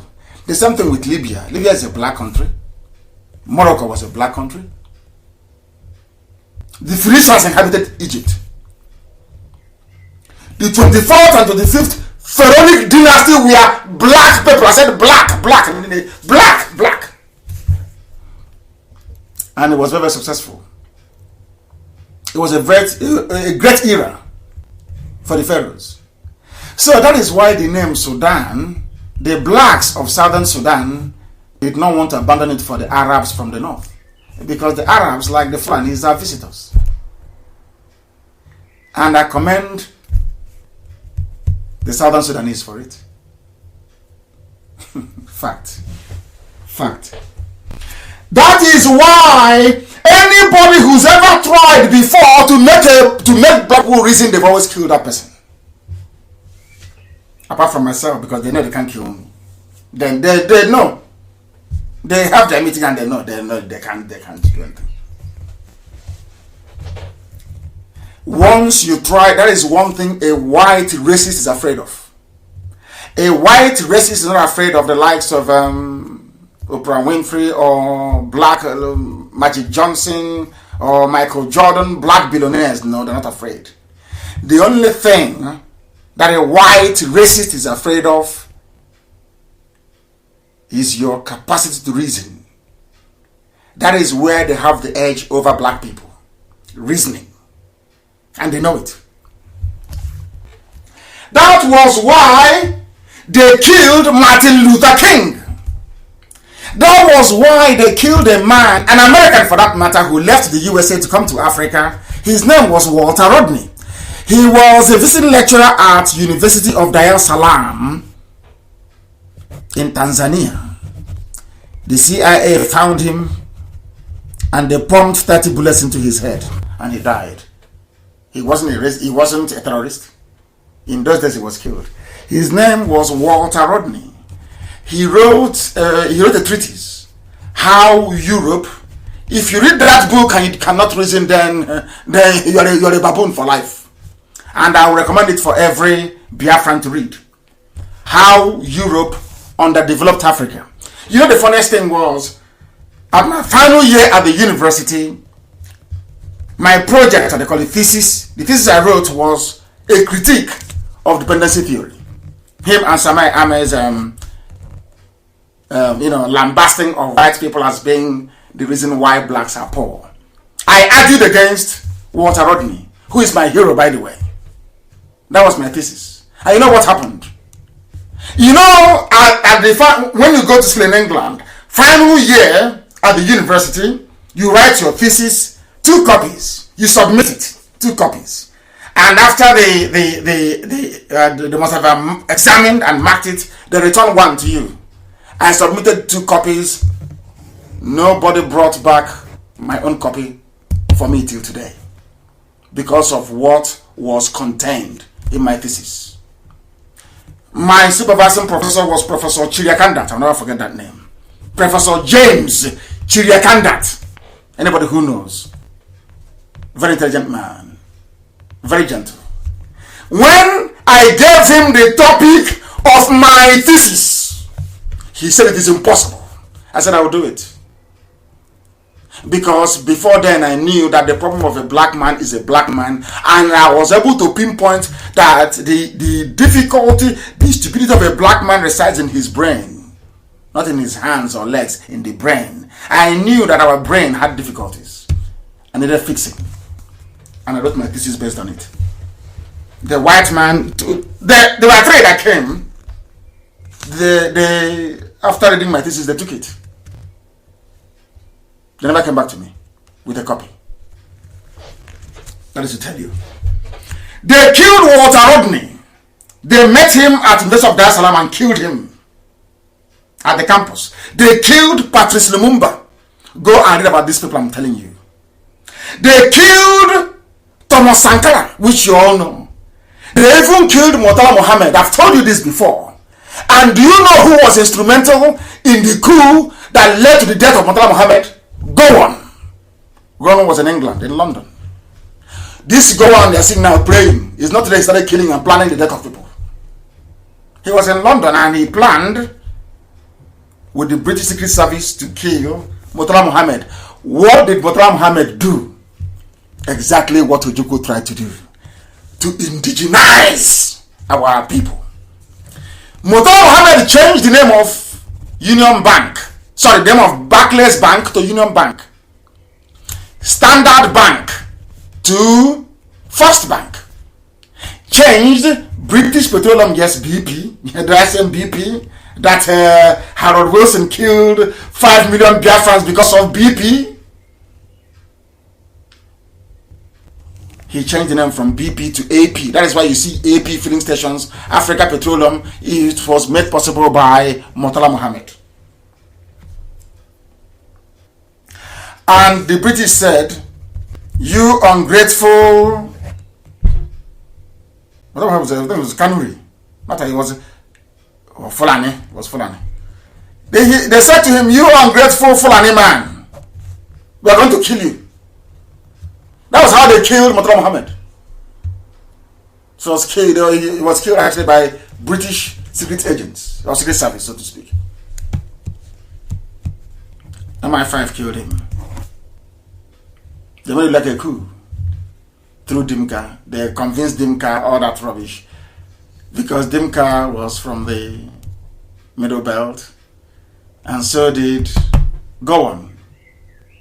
Gowon was part of the coup that killed Murtala Muhammad.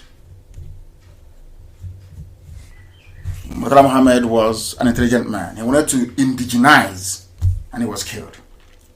They killed Steve Biko. They left others alive, but they killed Steve Biko. Have you listened to Steve Biko's speeches before? The anti-apartheid crusader. Have you listened to him? If you listen to him, I'm telling you about black men you can listen to, and your lives will change. It can never be the same.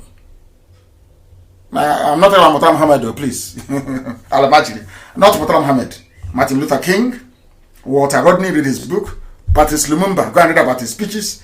Thomas Sankara, what he did and his speeches. Steve Biko. Bob Marley. Bob Marley was killed by the CIA. They put a poison dart in his shoes. He put his leg in. A tiny pin pricked his toe, his right toe. That gave him cancer. And from there he died. Why did they kill him? Because the man was... in fact, I don't know. I see Bob Marley as one of the most... should I say... He's the most intelligent black man to walk the face of the earth. He's a philosopher. The only thing that Bob Marley knew that if you were to start writing books, blacks won't buy it. So he sang songs. He started singing. He knew that blacks will not buy books. He knew very well. He started singing. Bob Marley is the greatest of them all. Martin Luther King comes very close second. Listen to him. And Malcolm X. These are people you listen to, and your life will change forever and ever. All of them were killed by white racists. They were killed by white supremacist governments all over the world, including USA and Britain, including France. France killed Thomas Sankara. It was in Belgium, Congo. In fact, it was CIA that killed Patrice Lumumba. CIA killed him. And who did they use to kill him? Mobutu Sese Seko. Who did they use to kill Thomas Sankara? Another black man, Blaise Compaoré. And that is what they do. If you want to destroy IPOB, why go far? Let's look for somebody close to his village. Let's look for somebody who has if I can even name. Let's use somebody who is a Biafran. Let's bribe them. It didn't start today. That is the trick of the white supremacists. I've not even come to the part of the... I'm going to stay on this evening, please. I know that some of you may be worried, but I have to stay. I have things to preach. Please, I have things to preach. We're going to be here for a while this evening. If your data is finished, go to your neighbor. You people should combine, cooperate, and buy data. Those of you listening via social media. Nelson Mandela only survived apartheid onslaught. Do you know why he survived? Because white people all over the world took up his cause. It was not because of the blacks in South Africa that South Africa became free. They may have provided the resilience, the backbone, and the impetus, but the bulk of the work in terms of awareness, consistency of the campaign, potency, and drive all came from whites all over the world. That's why I told you that they have conscience. They may be evil sometimes, but when you weigh everything, whites, they have conscience. Let's be honest about it. Are you telling me that we are black people to be in the position or in the pinnacle of the tree of life on this earth that they will spare anybody else? Look at what the Fulanis are doing to you. That should tell you. They will kill everybody. The greatest racist act in the world is the creation of states in Africa. The greatest tragedy is that Africans that don't know that this is the root cause of their problem. There are inherent issues in how they went about the creation of nations in Africa. They were built by racist neo-colonialists. And they are the ones sustaining the culture of poverty, repression, and disease. What is racism? What could be more racist than naming a country after a river? In one stroke, obliterating the history, the culture, and the tradition of the people. In one master stroke. One stroke. Because if just as we now know our name, what it means, where it comes from, now we know that Biafra was a kingdom. But kingdom of God in heaven. People wonder, but how can it be? I said, because you are blind in the spirit. That is why we name our children Chibueze, God is king. Before the British came, nobody answered king in our land. Eze doesn't mean king. Eze is in Hebrew, or in Hebrew is Eza, E-Z-A-R, which means a leader. When you have Igwe, Igwe is Ojena Moore, a conduit between the living and the spiritual realm. Not a king. Not a king. We don't have kings in Biafra land. The kings you had were those men, when you hear about the king Amakri, king this, king that, they were the ones made by the Portuguese and the British when they came, because they needed to control everybody. They couldn't deal with our collegiate system of everybody coming to the market square and discussing. They appointed one person as a king, that's all. Do you understand how kingship came about? Even King Jaja of Ipob. That's how it came about. They're all slave merchants. That's all there is to it. The kings that you had, especially around the riverine areas of Biafra land, the coastal region, they were kings made to make the control of slave trade a bit more smoother. That's all. They're all slave merchants. That's all. What could be more racist than naming somebody who is a Biafran? You come one day, you say he's a Nigerian, and he's lost. And when when our fathers asked the British after Arochukwu fell in 1904, why are you doing this? Oh, who are we? You document everything. The British told our people in Arochukwu that you have no history when they discovered who we are. Now let me tell you this. For you to be a human being, you must observe treaty and laws. For you to be a human being, you must obey and respect international principles that you signed up to. The zoo called Nigeria, they have signed up and domesticated the following international rights and security and humanitarian treaties. Now listen, but there is still killing going on. I want to prove tonight the depth or the extent of a black man's stupidity. That's what I want to prove. Maybe after tonight I won't preach it again. And they include, listen, Nigeria ratified the United Nations Covenant on Civil and Political Rights, but they're still clamping down on Ipob, arresting us and killing us. But they signed the treaty because a black man doesn't know what a treaty means. More so a Janjaweed, a Fulani. They don't know what it means because they cannot run a viable modern government. They have no idea what it's all about. They say, oh, we are going to sign something in Geneva. They go and they sign in Geneva. They don't know what it means. Nigeria signed political rights. They signed the UN Covenant on Economic, Social, and Cultural Rights, which don't obey. UN Anti-Genocide and Torture Convention. But now in the police station now, they are beating somebody. They are killing somebody right now. But they have a treaty that they signed. The worst part of it is that if you take them to the court of law and say to a judge, please, can you interpret this thing? My child is at Army Cantonment or Army Barracks in Ojo. Is it as Ojo is called? They are torturing him. Look at this. A judge, a black man wearing a wig in Africa will find the government not guilty. But the law is there.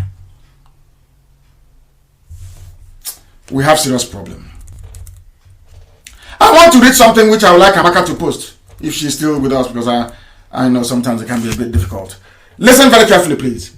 A white man wrote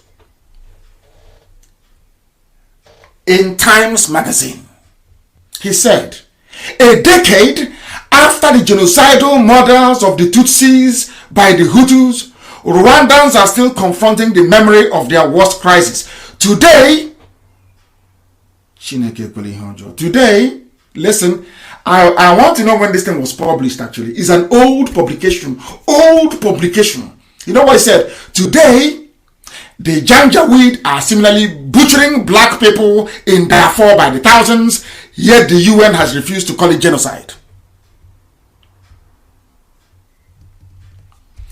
Maybe the tragedy will fit that definition when thousands of human skulls are stacked up in memorials in Rwanda. Rwanda, 150,000 killed. Darfur, maybe about 80,000 killed. In Biafra, 5 million killed. And when you talk about it, they say, go and kill him. And you, as a Biafran, you have never sat down to ask yourself why. Why is it that other killings, hey, they have taken away? Facebook has removed us. But we are going back. We are going back. They are panicking. They are panicking because of our gospel. Facebook has kicked everybody out because they can't take it anymore. They cannot take it. They are panicking. Seriously panicking. Facebook is panicking tonight. But we are going back. People shouldn't worry. We are returning to Facebook. We are going back. They are mad. They are mad. They are mad. They are like a habit. We are going back. You see what they do. Anytime we are hitting them, they will tell the Yoruba boy in Facebook, turn him off now, turn him off. We paid you yesterday, turn it off. You turn it off. He's a black man or black woman, and he's doing the bidding of racists and neo-colonialists. Anybody who wants you to remain in Nigeria is a racist and a neo-colonialist. We are back on Facebook. As Nnamdi, how do you know it is my page? It is the only one with over 400,000 followers. That's how you know. We are preaching. I will preach this gospel tonight. Even if there's only one person left, I will preach the gospel. I will preach it tonight. I will preach it tonight. I must preach it. If you people, I want this very link to my page to be shared everywhere so the world can listen and mankind bear us witness. Janjaweed is in Sudan. That is for them. Going to Sudan is the height of the achievement. If you're in doubt, go and ask Sanusi.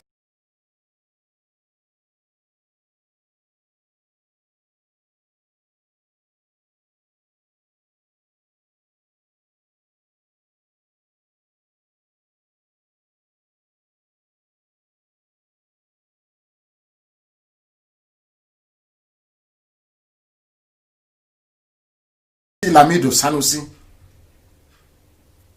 Going to Sudan is the highest because that is the headquarters of Janjaweed.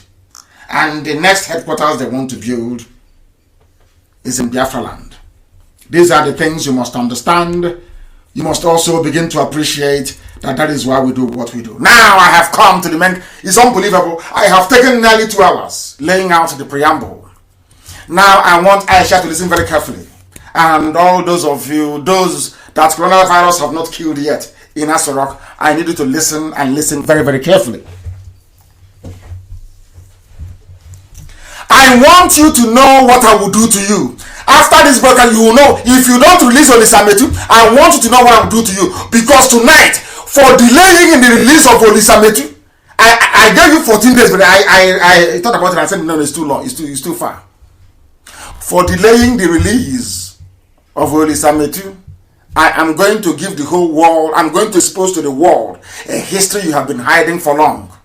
And I'm giving you 12 more days. If nothing is happening, then I'll release it. I don't want Nigeria to break down or to break into violence or breakdown of law and order. No. I want Biafra to be extricated peacefully. That's what I want. I want Biafra to go peacefully. If you insist in dragging your feet to do what is necessary, to do what is right, I've told you what to do many times, or in the release of Olisametu, what I'm about to do now is a child's play compared to what I will do to you then. Now let me start this evening. I want to now begin to name who the agents of racism are, or the agents of racists. The must be grammatically exact. I want to show you, I want to make you understand who the agents of the racists are. And they are the people you call your leaders inside Nigeria. Listen carefully. We need not look any further. The fall of President Jonathan was what gave me the clue as to who the real enemies are within.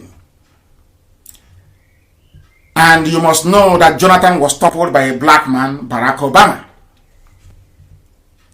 You must also know that it was in a bid that what Barack Obama was doing was to maintain white supremacy over blacks. Forget all that nonsense working for George Floyd. When he was there, more people died at the hands of the police, white policemen, than under Trump. That is a fact of life. Go and check it. All this sentimental rubbish, I'm not a part of it. You know, we blacks, we love, feeling sorry for ourselves, all that nonsense. It's not for me. Listen. In a bid to sustain white racism, Barack Obama, being an agent of racists, overthrew Jonathan. He did something in Libya and killed Muammar Gaddafi. We'll get to that later.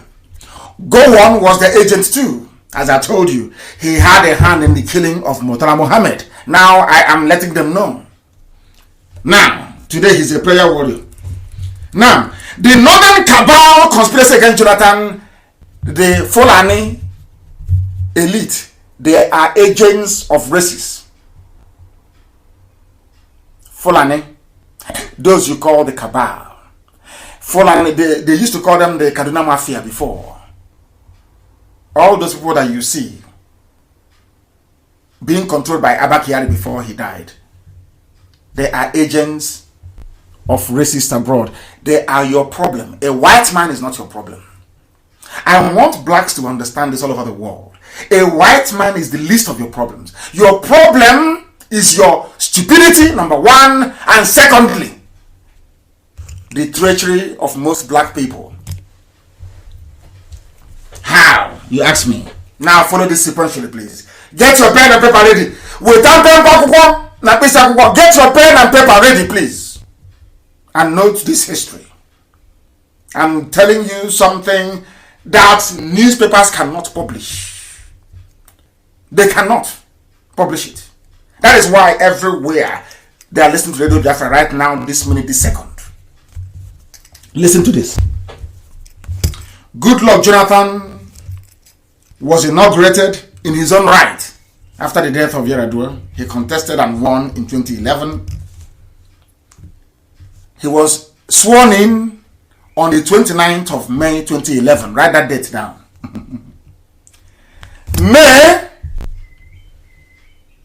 and June, the same year, after barely less than a month in office, Boko Haram struck. Only 16 days in office. Boko Haram was unleashed. They struck. And I want to give you the reference. Amaka, please spare. Amaka, I know you are very busy. It's a bit late. Kids are going to school tomorrow, but I will ask you to stay with me. It's very important tonight. This program tonight is the program that will cleanse every black person who listens to it. You can no longer be the same.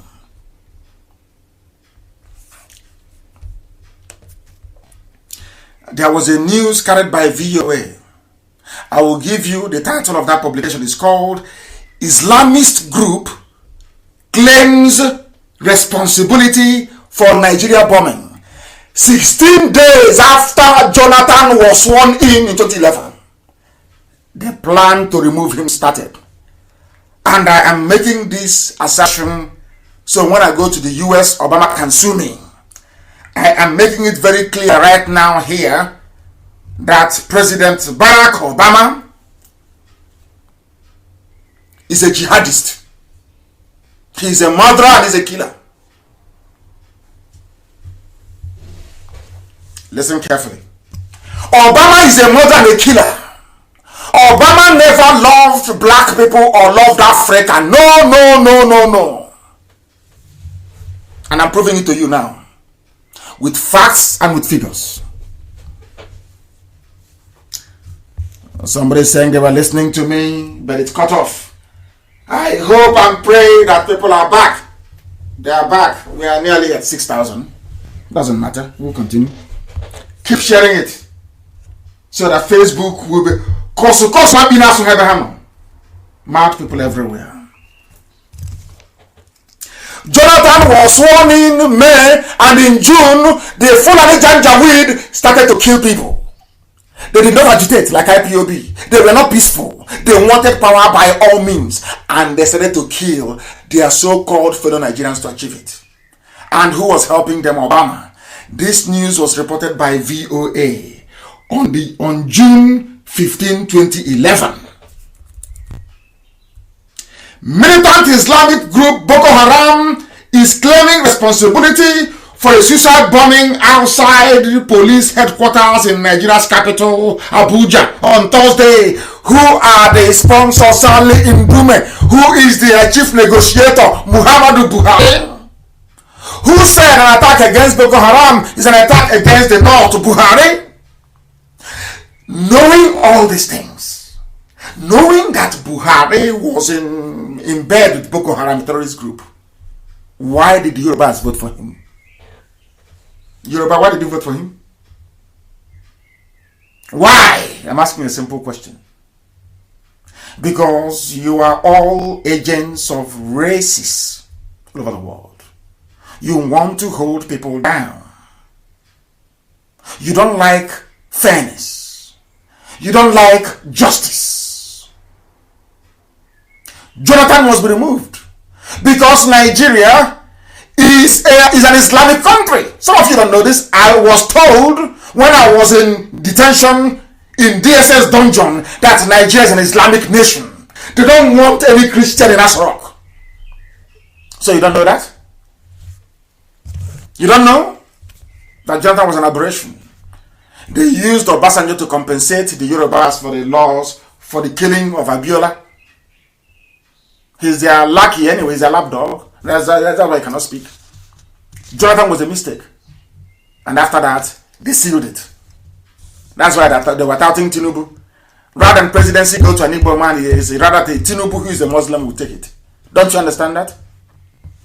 They came 16 days after Jonathan was in power. So when I'm asked, when anybody now claiming they are from anybody ignorantly and stupidly calling him or herself a Nigerian town, those you're doing one Nigeria with, as your brother was there 16 days after being sworn in his own right as a president, the bombs went off.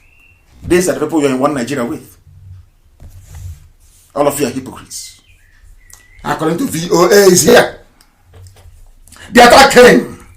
Now from then onwards in 2011, Boko Haram intensified the attacks throughout the northeast. And Jonathan kept paying them money. They kept extorting money from Jonathan. Even Nnamdi Ndume said it a few days ago that he didn't know who those that Jonathan met. Jonathan gave them billions of dollars. They kill you and you pay them. They abduct your daughters and you pay them. IPOB only came out with a flag and songs and you kill us. Hypocrisy. And you want me to be part of that country? Are you not insane? We continue. They started killing. Jonathan made every effort. As I'm speaking to you, you can, if you have diplomats who are your friends, ask them. Jonathan tried frantically, called Obama severally, begged Obama for help. Obama declined. And then Jonathan succeeded in getting a visit to go and see Obama. President Obama will welcome President Goodluck Jonathan of Nigeria to the White House. The president looks forward to consulting with President Jonathan on the latest regional and global developments and deepening our bilateral relationship. You know the usual crap they say. Jonathan, I'm telling you, I know that President Jonathan is listening. And a very lovely wife, who is my aunt, of course, Patience, Jonathan. That is why anybody going towards her, look at what's happening tonight. I'm going to destroy the Fulani Cabal. Now, do you know what happened? Jonathan met with, I'm just reading out the press statement from White House to tell you that Jonathan went. After calling Obama on the phone and begging, Jonathan traveled to Washington to go and meet Obama. Hey. It was then, after the fruitless effort, Obama said, no, I will not help you. Point blank, Obama said no to Jonathan. I won't help you. Obama wanted Jonathan out and for a jihadist to come in so that they can continue this march. What is happening today in Nigeria, the killings, the massacre, the mayhem, Obama is aware of it. He planned it. Barack Obama. I'm traveling to the US after the whole coronavirus nonsense. I want him to sue me. I'll be in America and I will say it in the US. I want him to sue me in America. Good luck, Jonathan. After enduring all of this nonsense, remember the Christmas Day bombing, 25th of December of 2011. Have you forgotten? In Madala, if I'm not mistaken. After that, the next year, being 2012, according to BBC, Goodluck Jonathan said that officials in his government, the Fulani people in his government, were sponsors of Boko Haram. He said it. BBC, 8th of January 2012. Nigeria's Goodluck Jonathan. Officials back Boko Haram. Hey, astonishing. Nigeria's president, Nigeria's president has said for the first time he thinks sympathizers of Islamist Boko Haram group are in his government security agencies. This is a warning for those of you doing IRAT job, for those of you working for Alamajiri, for those of you who are DSS agents everywhere, for those of you carrying file, working for Janjaweed, thinking we will not know. Do you know that Boko Haram came out? People inside the presidency of Jonathan were working for Boko Haram. Do you know why they were working for them? They wanted one outcome. They want Fulani domination. They wanted a Fulani man to take over power. They had to undermine a sitting president who is a Christian, that a Muslim may come in. All of them. Jordan confessed. And he confessed because in 2012, Boko Haram was everywhere. Wave after wave of attack. Who were those behind it? Barack Obama, Muhammadu Buhari,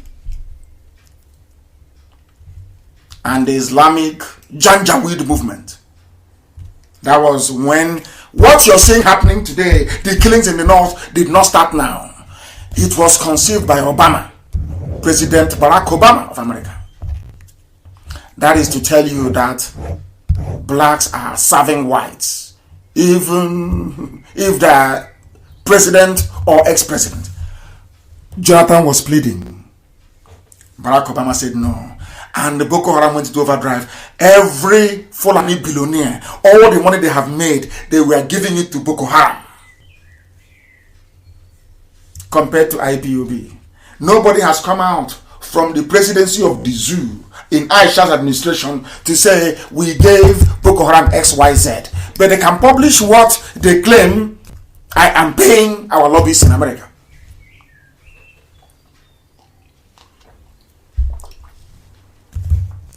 Jonathan was complaining the Fulani people in his administration were actually Boko Haram sympathizers. Do you see how people work with one mind? Boko Haram are doing the killings for them. They're in the presidency, strangling Jonathan, quite literally. As if you don't know. See if you don't know. Jonathan was asked to seek help from Israel. Now he's going to be shocked. Remember when Jonathan went to Israel? And he was praying at the wall. Even before then, Jonathan went to Israel. Now let me shock you. Jonathan traveled to Israel because people advised him that since Obama will not help you, you're a Christian, you're a Biafran, you are Ipob, you might as well go to Israel. Israel may help you. Hey, and Jonathan encountered what I also encountered in Israel. And I will say it tonight. Jonathan traveled to Israel.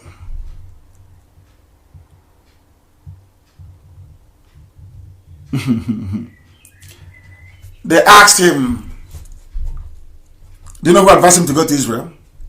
You know, he's like his namesake, Zeke. They love to surround themselves with Fulani. I don't know why. What is wrong with our people? His security advisor was a Fulani. Everybody was Fulani. They asked him, since Obama have said no, why don't you go to Israel? He didn't know it was a trap. Jonathan traveled to Israel. As a Christian, he believed that that the move will make him feel better. Israel will give him good advice and support. But he didn't know that in world politics that economic interest is more important than anything. Do you know that? Do you remember when we were growing up? They said it was Mossad that was guarding Babangida. It was Mossad that designed Asarok. It was Mossad that put in place all the security you see in Asarok today. That is why it cannot be taken by a light infantry brigade. They cannot take Asarok. Nobody can storm Asarok and take it easily. Only if there is heavy machinery or if they are prepared to lay siege to it for months on end. It was designed by Mossad of Israel. Now when Jonathan got to Israel, not knowing, in Israel, they now told, Mossad now told Jonathan to go back and consult IBB about what needs to happen. That IBB is the agent. Ibrahim Babangida is an Israeli Secret Service agent. He'll be shocked. He must have fallen off his chair by now. He'll be wondering, how did this madman know this? Now they now said to Jonathan, if you want Mossad to help you fight Boko Haram, that he now needs to go back to IBB and get permission, and the IBB will tell him what to do as their agent. It was at that meeting that IBB recommended that his former aide-de-camp, Dasuki, be made the National Security Advisor. Follow this very carefully. I'm saying this tonight to warn Aisha what I will do to you. If you don't listen to this, what I will do to you. Young man, what I will do to you. Any ear that hears it will start bleeding. I want to use Ibrahim Babangida and Dasuki and all transfer with Jonathan to give you a taste of what is to come. They asked Jonathan to meet Babangida. Jonathan went and met Babangida. And Babangida said, you will make Dasuki your aide-de-camp, your ADC. And after the agreement was reached, Jonathan was now arranged to travel back to Israel to meet Prime Minister Netanyahu on the 28th of October in 2013. Are you following? Mossad now said, our own brothers in Israel now said to Jonathan, you must work with Dasuki before coming to Israel. Mossad told Jonathan that Dasuki is the only man we trust. You must work with Dasuki. And who recommended Dasuki was IBB, who is their main man. Jonathan had no previous connection with Dasuki. So they now asked for Dasuki to come. Dasuki came. Jonathan knelt down in front of Ibrahim Dasuki to beg him. And Dasuki said to him, to Jonathan, I will work with you only on 2 conditions. 1, there will be no protocol with me. I will run the office of the National Security Advisor as I see fit. And another thing, you must appoint Lamido Sanusi as the CBN governor. That was how Sanusi became the governor of CBN. Are you listening to me? I'm giving you facts and figures. That journalists in the zoo right now, they are going crazy. That was how. Now you can see the chain. They are now circling. The Janjaweed are now moving into position to circle Jonathan completely and destroy him in 2015. They said to Jonathan,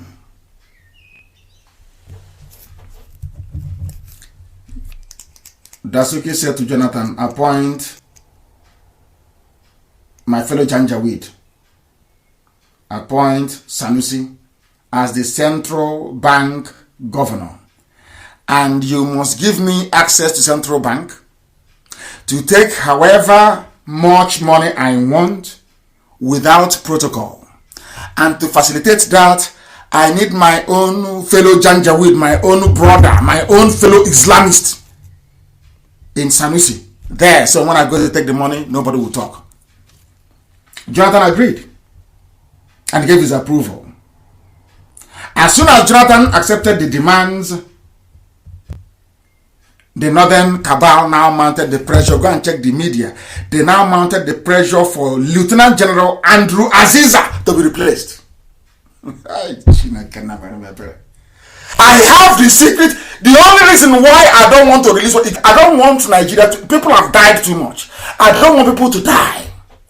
I don't want people to die in Nigeria. If I want people to die, if I release it, people will perish. There will be immediate combustion and people will die. I'm feeling Aisha needs to reason and do what I've asked her to do. Not just she knows the number to call to reach us, so we can tell her the modalities, how the referendum is going to go. Or else, I'm finishing Nigeria. Nigeria is gone after tonight. They're finished. That's what I must preach. Jonathan made Sanusi Lamido Sanusi CBN governor so that Dasuki can have easy access to foreign currency without question. He can take any amount he likes. Nobody can question him. That was the deal. Babangida was seen on it. Mossad, that was the condition to Jonathan. He wanted access to central bank money. They now replaced Aziza. I want you to know that Aziza was replaced in June of 2012. June 20 was removed. At the height of Boko Haram insurgency. At the height. There was a publication. And Amaka, don't sleep, oh. Amaka, don't attempt to sleep. Biko, I'm begging you. Uzuaka, tell Amaka not to sleep, please. I don't need any sleeping tonight. I'm going to read out the headline, and I want to, every headline, every publication that I spell out, I want you to copy it. Copy it. Google it. If you're on my page, you should be able to find it. Search for Nigeria, Northern governors hail removal of National Security Advisor and the Defense Minister. These were the grand plan of Babangida with Mossad. Mossad was doing it because they wanted to keep their agent on the ground, who is IBB. But IBB and Dasuki with Sanusi, they now used it to build the base of Boko Haram and the Fulani hegemony. They now had access to uncontrollable amounts of money and in foreign currency. Ibrahim Dasuki. I campaigned for him to come out of detention. No doubt about that, because he was detained illegally. I'm not giving you facts and figures. Northern governors hail removal of NSA and Defense Minister. It was published by the Janjaweed newspaper, Daily Trust. Now, at this time, this was when Jonathan realized now that the entire northern governors, all of them, were all sponsors of Boko Haram. The entire north. Everybody wanted Jonathan to leave office before 2016, before the next round of negotiations of oil well contracts. Jonathan had to go.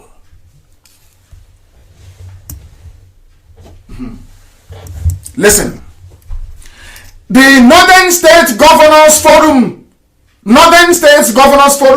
has described the decision of President Goodluck Jonathan to remove Minister of Defense Dr. Bello Haliru and National Security Advisor Lieutenant General Andrew Aziza as a good step in the right direction.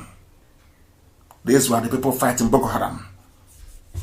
They now removed them and installed the one person that Babangida advised Mossad is who he wants, Ibrahim Dasuki.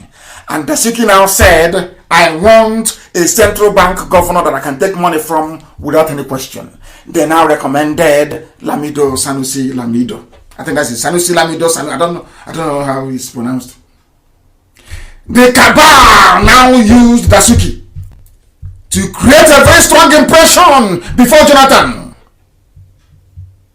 that they are the ones that overthrew Buhari, that nothing will happen. Because it was Dasuki that arrested Buhari when he was overthrown and took him to prison in Benin City, where he spent about 3 years or thereabout. Besides, Dasuki is a former colonel in the army and from a royal family and the 18th son of the Sultan of Sokoto. He is grounded in all the plans and all the plans to sabotage Jonathan's government. He knows everything.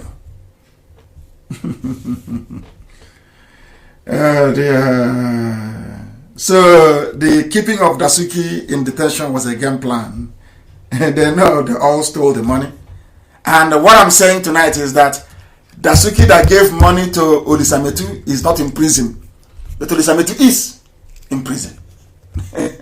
This is how Nigeria works. And you want me to be a part of Nigeria?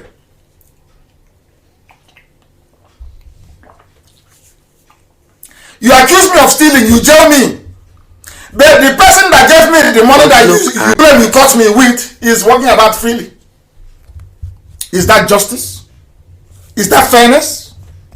Who would want to be in such a country, I'm asking you? Who in their right mind? We'll continue this evening. I said this is lecture that I'm giving. We are giving a lecture. Lecture. Nkuzi. I want to let Aisha Buhari know that the secrets I have about Nigeria is just an appetizer. Don't release Olisametu, then you see. This was a simple appetizer. They used Dasuki. The appointment of Dasuki gave Ibrahim Babangida and his men unlimited access to CBN. They stole CBN dry. That man on a wheelchair. Even in a wheelchair, Babangida is still stealing and thieving. He thinks Mossad will defend me. Oh dear me. You know what they did? They started looting billions of dollars unaccounted for. They said it was for arms procurement. But they only went to buy refurbished tanks. And in the process, billions were stolen. And you know me, I have facts and figures. BBC carried it all. 12th of February 2016, Nigeria to probe generals over arms fraud. Arms fraud facilitated by Ibrahim Babangida, executed by Dasuki through a kleptomaniac in Sanusi.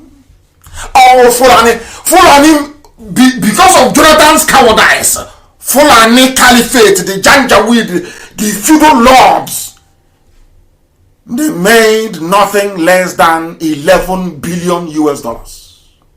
11 billion. That he was not borrowing money all over the place. Even on a wheelchair, Babangida made money. That is why they can import the grass. You know, the son plays polo with a horse. The grass the horse eats, they import from the pampas of Argentina. The horse that Babangida's son Mohammed uses to play polo, they import it from Argentina. The Azoo is there. 12 senior Nigerian army officers have been handed over to the anti-corruption agency for their alleged involvement in arms scandal. That was the 2 billion they can find. That's why they're holding Odisametu. Odisametu never took any money from anybody, not from Central Bank, but they're holding him because he is an Igbo man. He is a Biafran. They know nobody will stand up for him. They know the politicians cannot circle their wagon and say enough is enough. They have been backbiting and stabbing each other at the back, that they are useless. They can't come together to fight for anyone.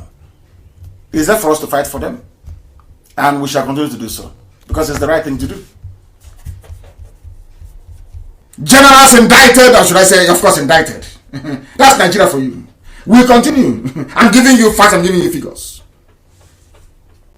Furthermore, Transparency International Defense and Security made a report on how all the funds made available to Jonathan's government were looted. So, as the Fulanis were stealing the money, the Fulanis were giving part of it to Yoruba media to say that Jonathan is corrupt.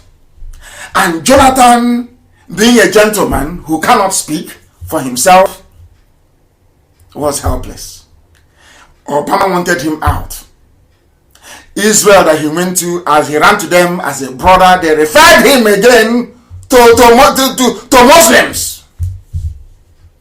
Mossad of Israel, which is a disgrace, referred Jonathan back to Muslims because they are their agents.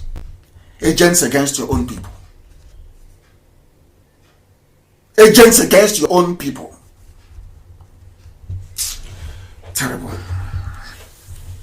We continue. After Jonathan, the report, let me give it to you, please, so you know what I'm talking about. It was a publication by Transparency International. Transparency, it is called Weaponizing the title is Weaponizing Transparency. Defense Procurement Reform as a counter-terrorism strategy in Nigeria. They are the ones that refused to help Jonathan Obama's administration.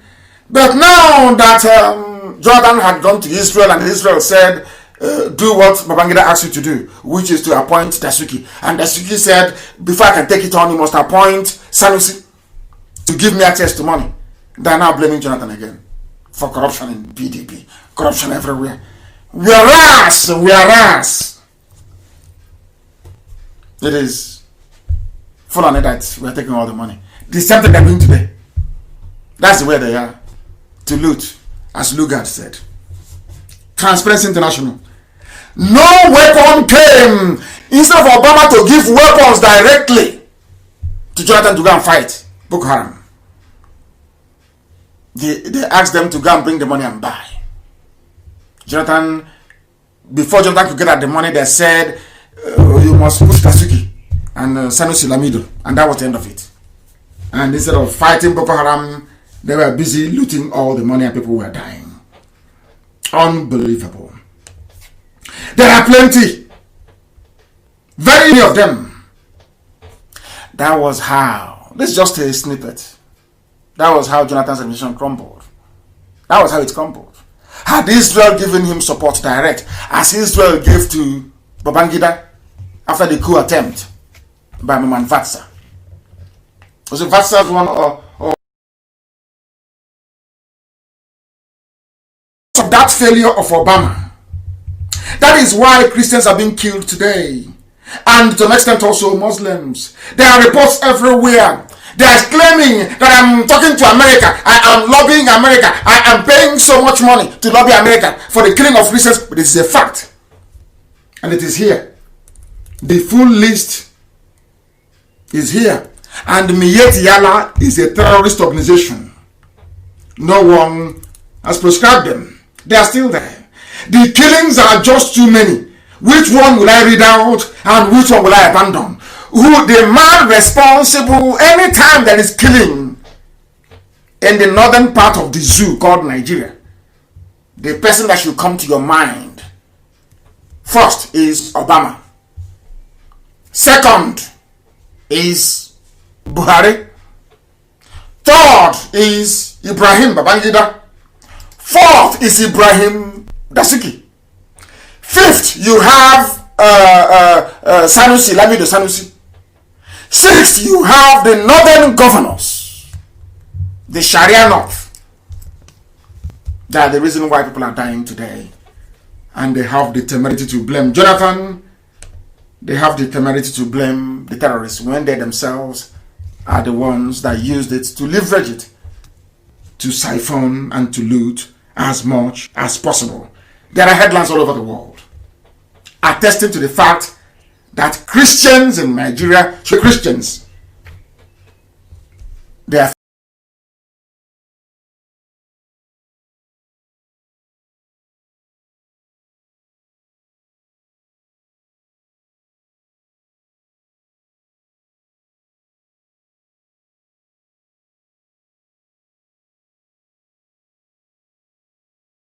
culminating in the one that you had earlier today.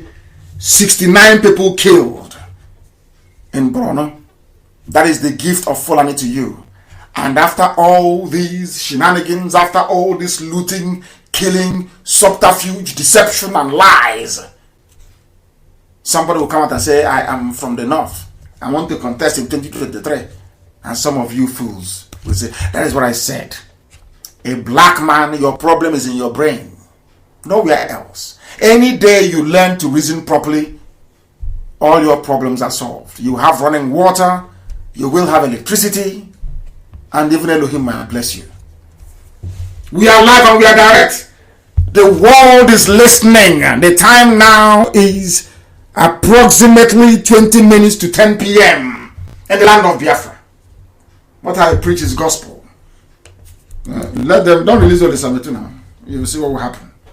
Then you get the proper analysis. What I find shocking is this. Of all the different ethnic nationalities you have in the north, of which all of them, I am sure, outnumber, at least the major ones outnumber the Fulanis, how is it possible that only 7% of the population is able to control all of you? It's not that the Fulanis are educated. That is what I find astonishing. It's not that they are smart, they're not educated, they move their useless cattle from place to place. They research on how to make suya better by the invented cliche, which is to the art of slicing wafer slice of a meat and you sun-dry it. That's the achievement in 33 years. You have all these tribes in the north. They are Fades, they are Chipas, they are Fizeres, they are Fors, they are Lagos, they are Mons, they are Nogutas, the Angas, the Ankwe, the Attackers. All of you are there. You cannot group together and say enough is enough. Look at what they did to Hausa people. The same thing that they're using the likes of Ngige to do today. They will always send a traitor amongst you. That's where they operate. Send a traitor amongst you. So that traitor will be singing. And then they will come. All of you are there. You have not managed to get yourselves together. The Beles, the Bayos, the Bashiris of Plateau State, the Bakes of Bauchi, the Baras of Bauchi, the Banso of Adamawa. All ethnic nationalities subsumed and swallowed by the Fulani, using terrorism and advanced Janjaweedism. You people, I feel sorry for you. I feel sorry for all of you in the zoo called Nigeria. There are the Goas in Adamawa, the Gures are in Kanu. None of them is Fulani or Hausa. These are, how come they're not minorities? Do you want me to tell you how many minorities you have, or should I say, let me call them minorities for now? You have in the north. How many minorities you have in the north? It is over 160. In fact, Chinas, I gave you the list to Amaka to publish. There is no minority commission in the north. Nobody's complaining in the north because they were conquered and subdued. But in our land, in Biafra land, where the Igbos, the majority ethnicity, did not conquer anybody, people are just running their mouth like a broken down machine. Just making noise and talking rubbish. Pure nonsense. But look at the north, where there was conquest. The Fulani come subdued. This is Sheol subdued them. Have you heard anybody from before say I am a Kurama? Have you heard of that name before, Kurama? They are found in Jigawa, in Kaduna, in Niger, and in Plateau. Very big. The Fulani have so much dealt with them, nobody can speak. But today I am telling them that I will be speaking for them. We want freedom for everybody. I said freedom for everybody. We want freedom for the Kuti people, for the Kutem, for the Kushi. We want freedom for the Kwaro people. We want freedom for the Laru people of Niger. We want freedom for the Longuda people of Adamawa. We want freedom for the Limono ethnicity. Have you heard of them before? They're all in the north. But Fulani have subdued them. Instead of them to say, who am I? How do I reclaim or rediscover who I am, my identity? You allow an alien culture to come and subsume you. Talking about nonsense one. In the revolution Ipob is carrying out, everybody will be free. Let me give you an example. The Ngizim tribe of Yobe can decide to form an alliance with the Ngamo tribe, also of Bauchi and Yobe, to form a nation. That's their prerogative. That is their prerogative. If you don't know, that is what Ipob is bringing. That is what this Biafra agitation is all about. I want people. There is a group of people called the Ninzam people, or the Ninzo people of Kaduna and Plateau. Have you heard of them before? They are human beings. Every time is, Fulani must rule. The son of Yoruba. After that is Igbo man's turn. How about all these people? Are they not human beings? The Indoro people of Taraba, are they not humans? When will they become a president? Those that say, let's rotate it. I am giving you the ethnic nationalities in the north. There is the Ogori people of Kwa, the Iyandana people of Taraba. There is the power Afar people of Bauchi. When will somebody from the Nokere or Nakere, the Nakere or the Nunku tribe in Kaduna, when will a Nunku person be the president of Nigeria? That is in the year 200. That is if it is every 4 years. If it is every 4 years, it will take nearly 1,200 years for somebody from the Nakere ethnicity in Plateau to become the president of Nigeria. Let us do it every 4 years, every 8 years. It will take nearly 2,000 years. Yes. Because what is here, the ethnicities that you have here, the different ethnicities that you have here in the north is nearly, that is the Sakupe people of Taraba, the Rumaya, the Shira. There is do you know in Kanu, it is not only Hausa people in Kanu. The Shirawa or Shira people are in Kanu. They are an ethnicity. When will a Shira person become the president of Nigeria? When will a Shanshan person from Plateau become the president? Even in Sokoto, that you have the houses before the Fulanis came and kicked them out, there is another ethnicity there in Sokoto called the Shanga people or Shangawa ethnic group. When will a Shangawa person become the president of Nigeria? What I'm telling you right now is, if we are to rule one year each, in the north, one year, it will take 305 years from now. 350, if they rule one year each for the presidency to rotate, it may not get to you or your people until your lineage is wiped out from the face of the earth. Do you see what the white man did to you? It was the white man that made it possible that the Yumu people, Yumu, Y-U-M-U of Niger State, they don't exist. What exists in Nigeria, if you're lucky, is Arewa, Oduduwa, Biafra, or what we hear about every day because of our agitation.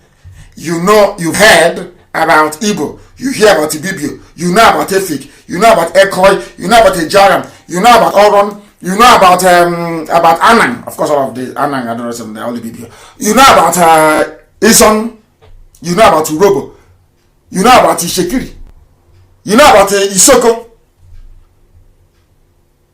don't you? You know about Esha, you know about Bini Kingdom, Oigudomigo.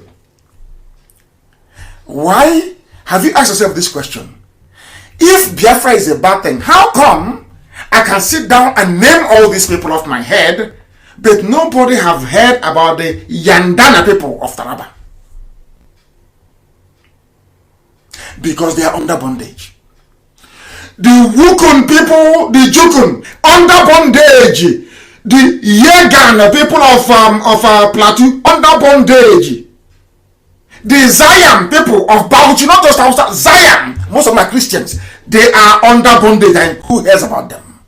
These are the people we are fighting for. Every oppressed person, once you are oppressed, the Zulawa people of Bauchi, we are fighting for you. That is why we are different. That is why we are different. Do you now understand? Do you now understand that Elohim is in heaven? That we have no equal. None whatsoever.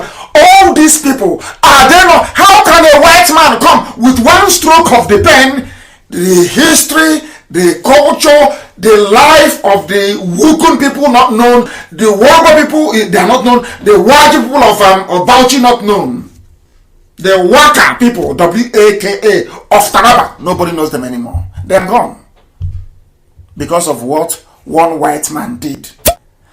I am now saying, do you see why? Wouldn't it be very nice for all of us to just go our separate ways?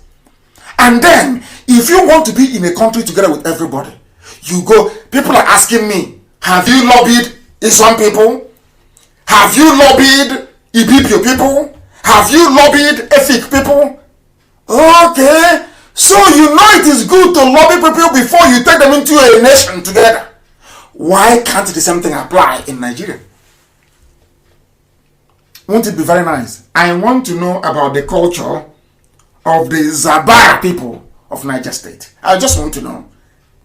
I'm a student of contemporary history. I just want to know. I want to see their culture, their way of life, their dance, their music, their food. I want to know the yacht people of Taraba, the Yumu of Niger, the Yuam of... I want to know who these people are. Don't you? How can a white man come and with a stroke of the pen, Nigeria, all these his colorful, beautiful history are just wiped away, and you don't want them to be racist towards you? Do you see how I have proven to you that we are the cause of one problem? Not the man that killed George Floyd. We are the reason why George Floyd died. We don't even know these things. How many of you know this? That there is a tribe called Yumu, Y-U-M-U, in Niger State. They are not Hausa, they are not Fulani, they are not Bagi, but they are there. That was how God made Africa. We were living peacefully together side by side, no wars, nothing. Of course, the Fulanis came with their war. But nobody can accuse the Igbo people of waging any war anywhere. Or accuse the Bibios of going to war to take over anybody's land. Or level this accusation against Izon, Ijo, or Ishekiri. Why don't people understand? Why don't they understand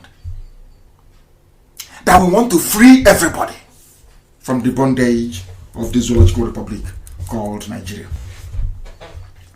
We don't have governments in Africa. If I were to be the head of state of a diverse, culturally rich and diverse, contraption like Nigeria, as soon as the white man leaves, I'll call everybody. I'll say to your tent, oh Israel, if you want us to come together, let us go and have a confab. That confab, the conclave, will sit for 2 years to marshal out and hammer out every detail. Not to drink tea at Lancaster House. Yes. I was at Oxford, Cambridge. I went to Oxford and Cambridge. And yes. And you have tried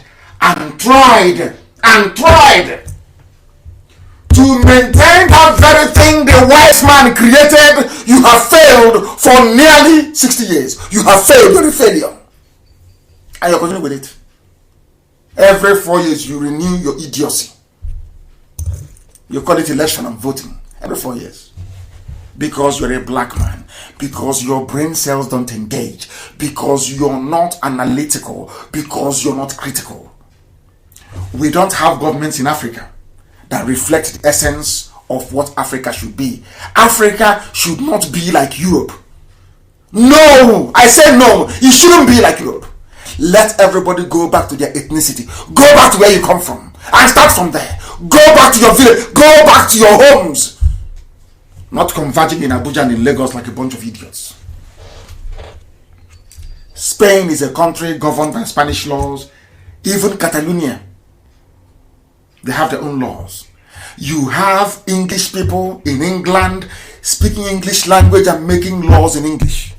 In France, the same. Everywhere it is the same. Why can't Africans reason? Why can't I make laws in Igbo land, in Igbo language? Why not? Why can't I make laws in Ishekiri language for Ishekiri people? What is wrong with black people from Africa? Why must you copy or maintain a racist creation? These artificial boundaries that you have. When somebody questions what a white man has done, you say he's in secession. You're seceding. You're insulting me. As somebody talking to me about it, that means you're insulting me. How can I secede from something I did not create? If I go into an agreement with you, then you can call it alternate secession. I don't know who you are. You came from somewhere looking very pale and white. You come and you say, your name is Nigeria. And idiots are jumping up and down. You don't know we are Biafrans, that we reason? You don't know we reason? We don't answer the name of a river. We don't. We name rivers. Rivers don't name us. Mad people everywhere. Some of you, I want to tell you something this evening.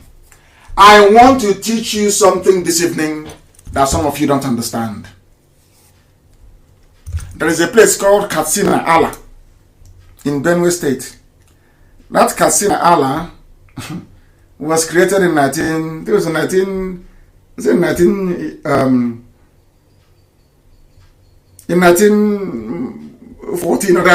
an old place.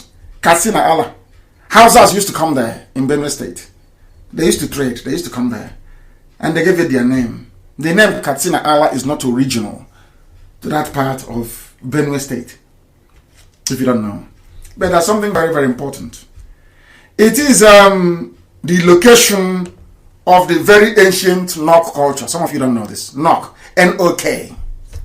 Remember that I told you before that the Hausa people are very ancient people and that they have a civilization that one should be proud of. I want to tell you where they learned it from. There is an Iron Age population. Their name is Nok, N-O-K. There is something I'll tell about this Nok and Ham. These are all biblical names. But I'll come to that later. And how it affects Biafra, I will tell you. You know, I told you that Biafra is over 5,000 years old. I will tell you something about the Nok people and the Ham inhabitants. The Nok people came originally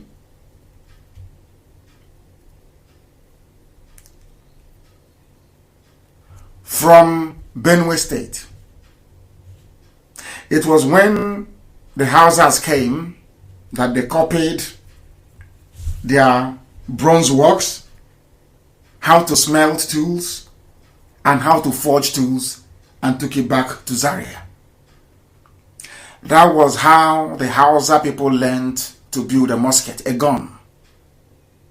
The Hausa people learned how to build a gun before any white man did anywhere in the whole world. You'll be shocked. They came to the land of Nok in present-day Benue State. They learned how to smelt, and they learned how to forge tools. And you know the funniest thing? They were doing this thing 500 to 1,000 years before Christ was born. 1,550 BC. I don't want them to close us down before they say we know too much. I don't want somebody to say this Biafra shouldn't come. These people, they know too much. When the white man was still groveling all over the place, before they came down from the mountains in Russia, the Caucasus, black people in Africa were building guns. But when God saw the wickedness in our heart, that we don't love each other, we are very evil and wicked, he took the grace, it's called grace, took that gift, took it away from us and gave it to Europeans. You don't know this before, do you? That before the white man started covering his nakedness, there is a piece of Biafra land where people were smelting iron.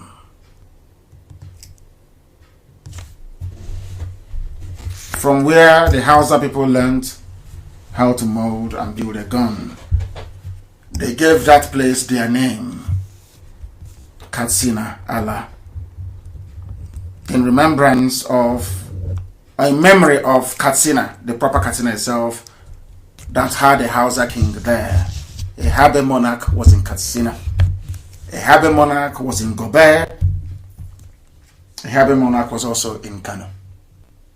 The Hausas have a very proud tradition and rich cultural heritage which the Fulanis have destroyed. They don't know who they are. And that is what they wanted to do to us. To make you not to know who you are. That was what Britain, Satan and everyone sent Britain to destroy us, destroy our brain. So you know, once you don't know who you are, you can never discover yourself. I will help the Hausa people rediscover who they are. They have no idea. The Hausa people had the longest, most flourishing, most colorful, most technologically advanced civilization in the history of Africa. Hausa, yes, Hausa, and they are good people.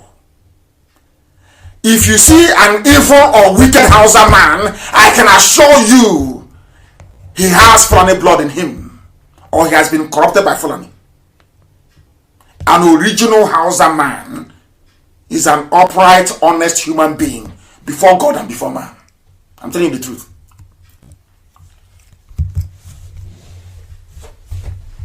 I don't know if people can handle this program even more. I don't know. I doubt if they can. It's brain resetting. Brain resetting. We must prepare to preserve who we are, our culture, our way of life. We must prepare to defend our land.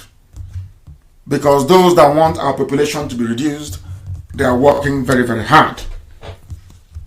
Very, very hard. But we have prevailed. As we will always prevail. I have a very special announcement to make this very evening. or night as the case may be, or morning depending on where you are listening to us from, we have published our code of conduct. The DRS published it, and that is our own IPOB Bible. Make sure you download it and go through it. Every coordinator all over the world must have a copy, and make sure that copies are provided for our people, because the whole world is now flooding into IPOB because they have seen the light. And we must tell them how we conduct ourselves. We now have a working document, a code of conduct.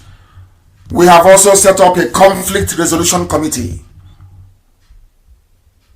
that will handle every grievance, every complaint, and their decision is final. You don't appeal it. Please, we must begin to put in place the structures we are going to adopt and run in Biafra. And there are some slight changes in the USA. I am announcing this evening that our new Maryland State Coordinator is Mazi Oliver Obi. I repeat, Maryland, USA. The new coordinator is Mazi Oliver Obi. Mazi Oliver Obi is the new coordinator for Maryland. The deputy coordinator for Maryland State is Mazi Cosmos Duru. Deputy coordinator Mazi Cosmos Duru. There is a place called Maryland PG, the county. The zonal coordinator is Mazi Patrick Ndubisi. This takes effect immediately, and I want to thank all our officers that served in this position. Chimampam did very well. He served admirably. I have another job that I want him to do, and he will do it very, very well. I think our USA coordinator announced that. That was yesterday or 2 days ago. But in Mazi Oliver Obi will replace Chimampam as the coordinator for Maryland. And Chimampam will be placed on a national assignment, which I will tell him when I come over to the USA at the end of this whole pandemic business. The Maryland treasurer, because I don't want men going near our money. I don't want them going close to our money. Maryland treasurer is Madam Evelyn Omigwe, treasurer. Maryland financial secretary, Mr. Jude Irenade. Very, very important. And I'm also announcing this evening that IPOB is one family. We are not two, we are not three. I don't want all this factionalization. I want us to come together as one people, fighting our enemies and defeating them as we have been doing. Please, we must show an example for others to emulate and to copy. There is nothing called IPOB USA North America MD Chapter Incorporated. No, it doesn't exist. If you have registered anything in our name and you're not the coordinator of the state where you are, may I please kindly ask you to return registration to the serving coordinator. That's how it is. When they also move out, they pass it on to the next person who is coming. Because our position is temporal, it's not permanent. The only thing that is permanent is IPOB and Biafra. Everybody else is temporary, please. I'm asking you to pass over those that registered, Indigenous people of Biafra, USA, North America, MD Chapter Incorporated. Please make sure. In fact, the trade name is IPOB MD. Make sure you hand over all this registration to the new coordinator, who is Mazi Oliver Obi. And once again, I must thank Chimampam for the job that is done. And he will continue to serve IPOB in greater capacity as time goes on. And anything of IPOB, any officer, do a handover to the new people, please. Very, very important. Wherever you are, if you are being reassigned or you're moved sideways, please make sure you hand over to the new person coming. We want to train ourselves as to how Biafra will be. Not when you're reassigned, you go and form your own new Biafra, form your own new country. No. We want to do things properly. And on that note, we have come to the end of today's program. And as always, I thank all of you wherever you have listened to us from. But do not forget, never ever question nor doubt the fact that for us here fighting to restore Biafra, we have no other religion. Biafra is our religion. Here on radio, Biafra is where we worship, because Elohim is our God. I thank you very much for listening, and from me, from here, good evening.